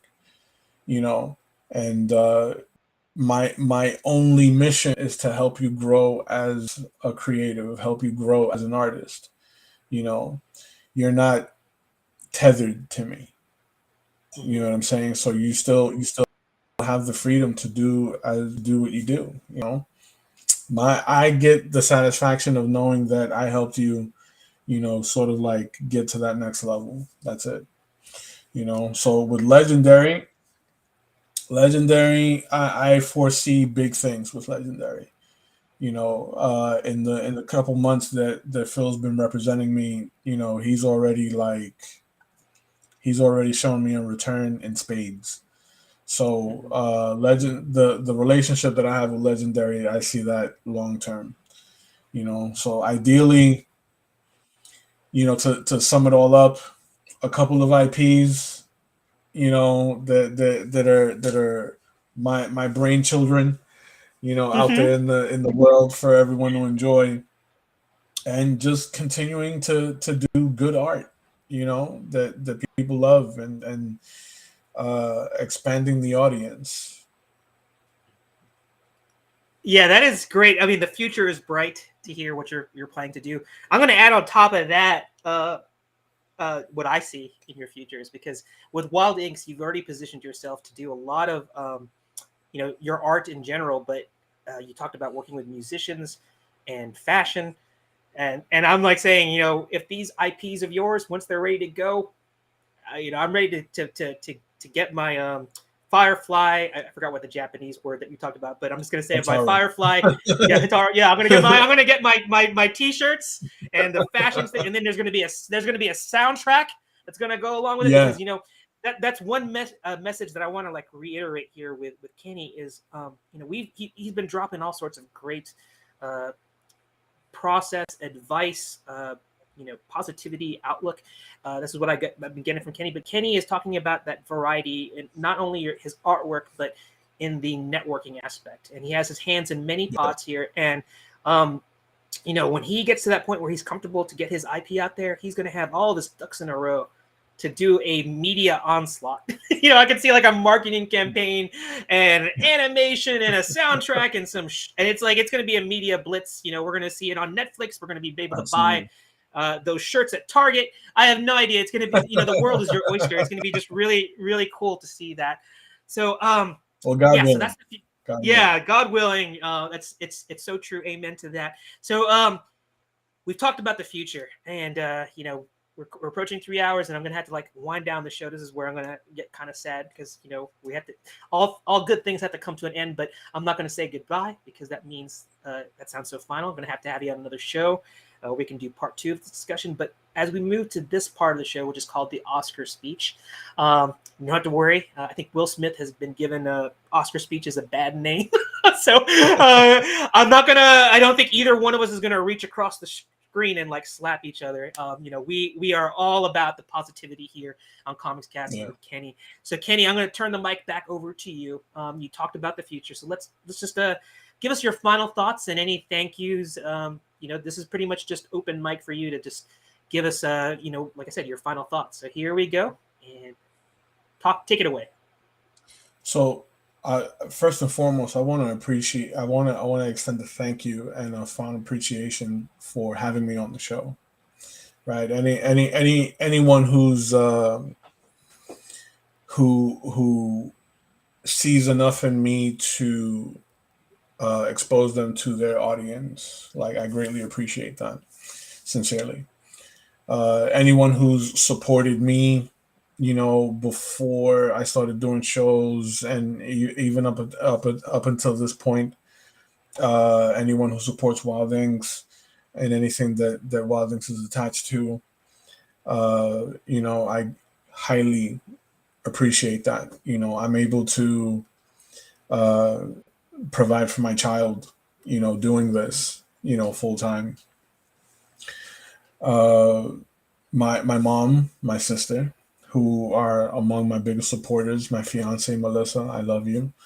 My son, who thinks I'm famous, right? Just because you are. Can be Googled, you are. Right?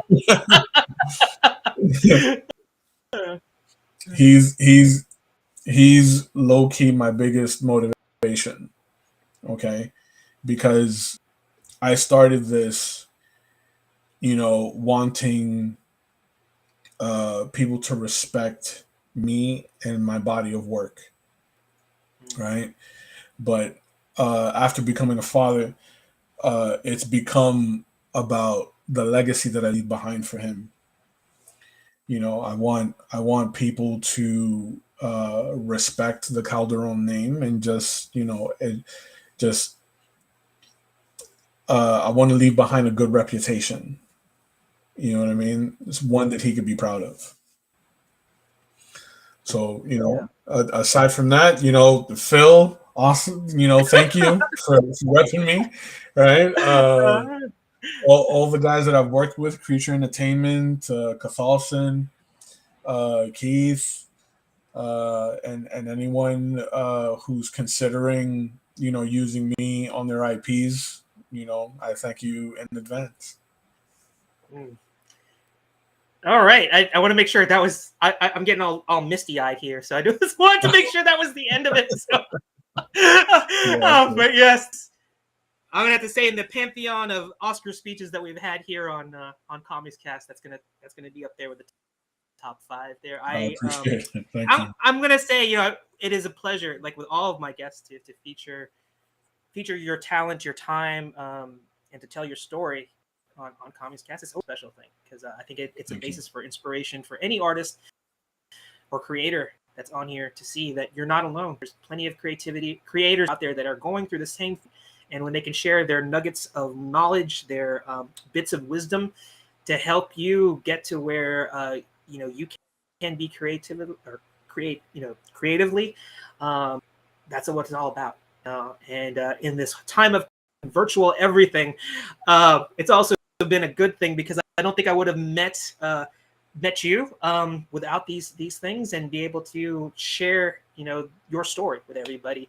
And there's been so many people in the audience that feel the same way. We got to see quite a few people that had taught, have walked with you, that are your your contemporaries, that are your friends, and I'm glad they were able to share. Come along and prop you up. And it was nice to hear from also audience that drew along with us, because yes, just absolutely.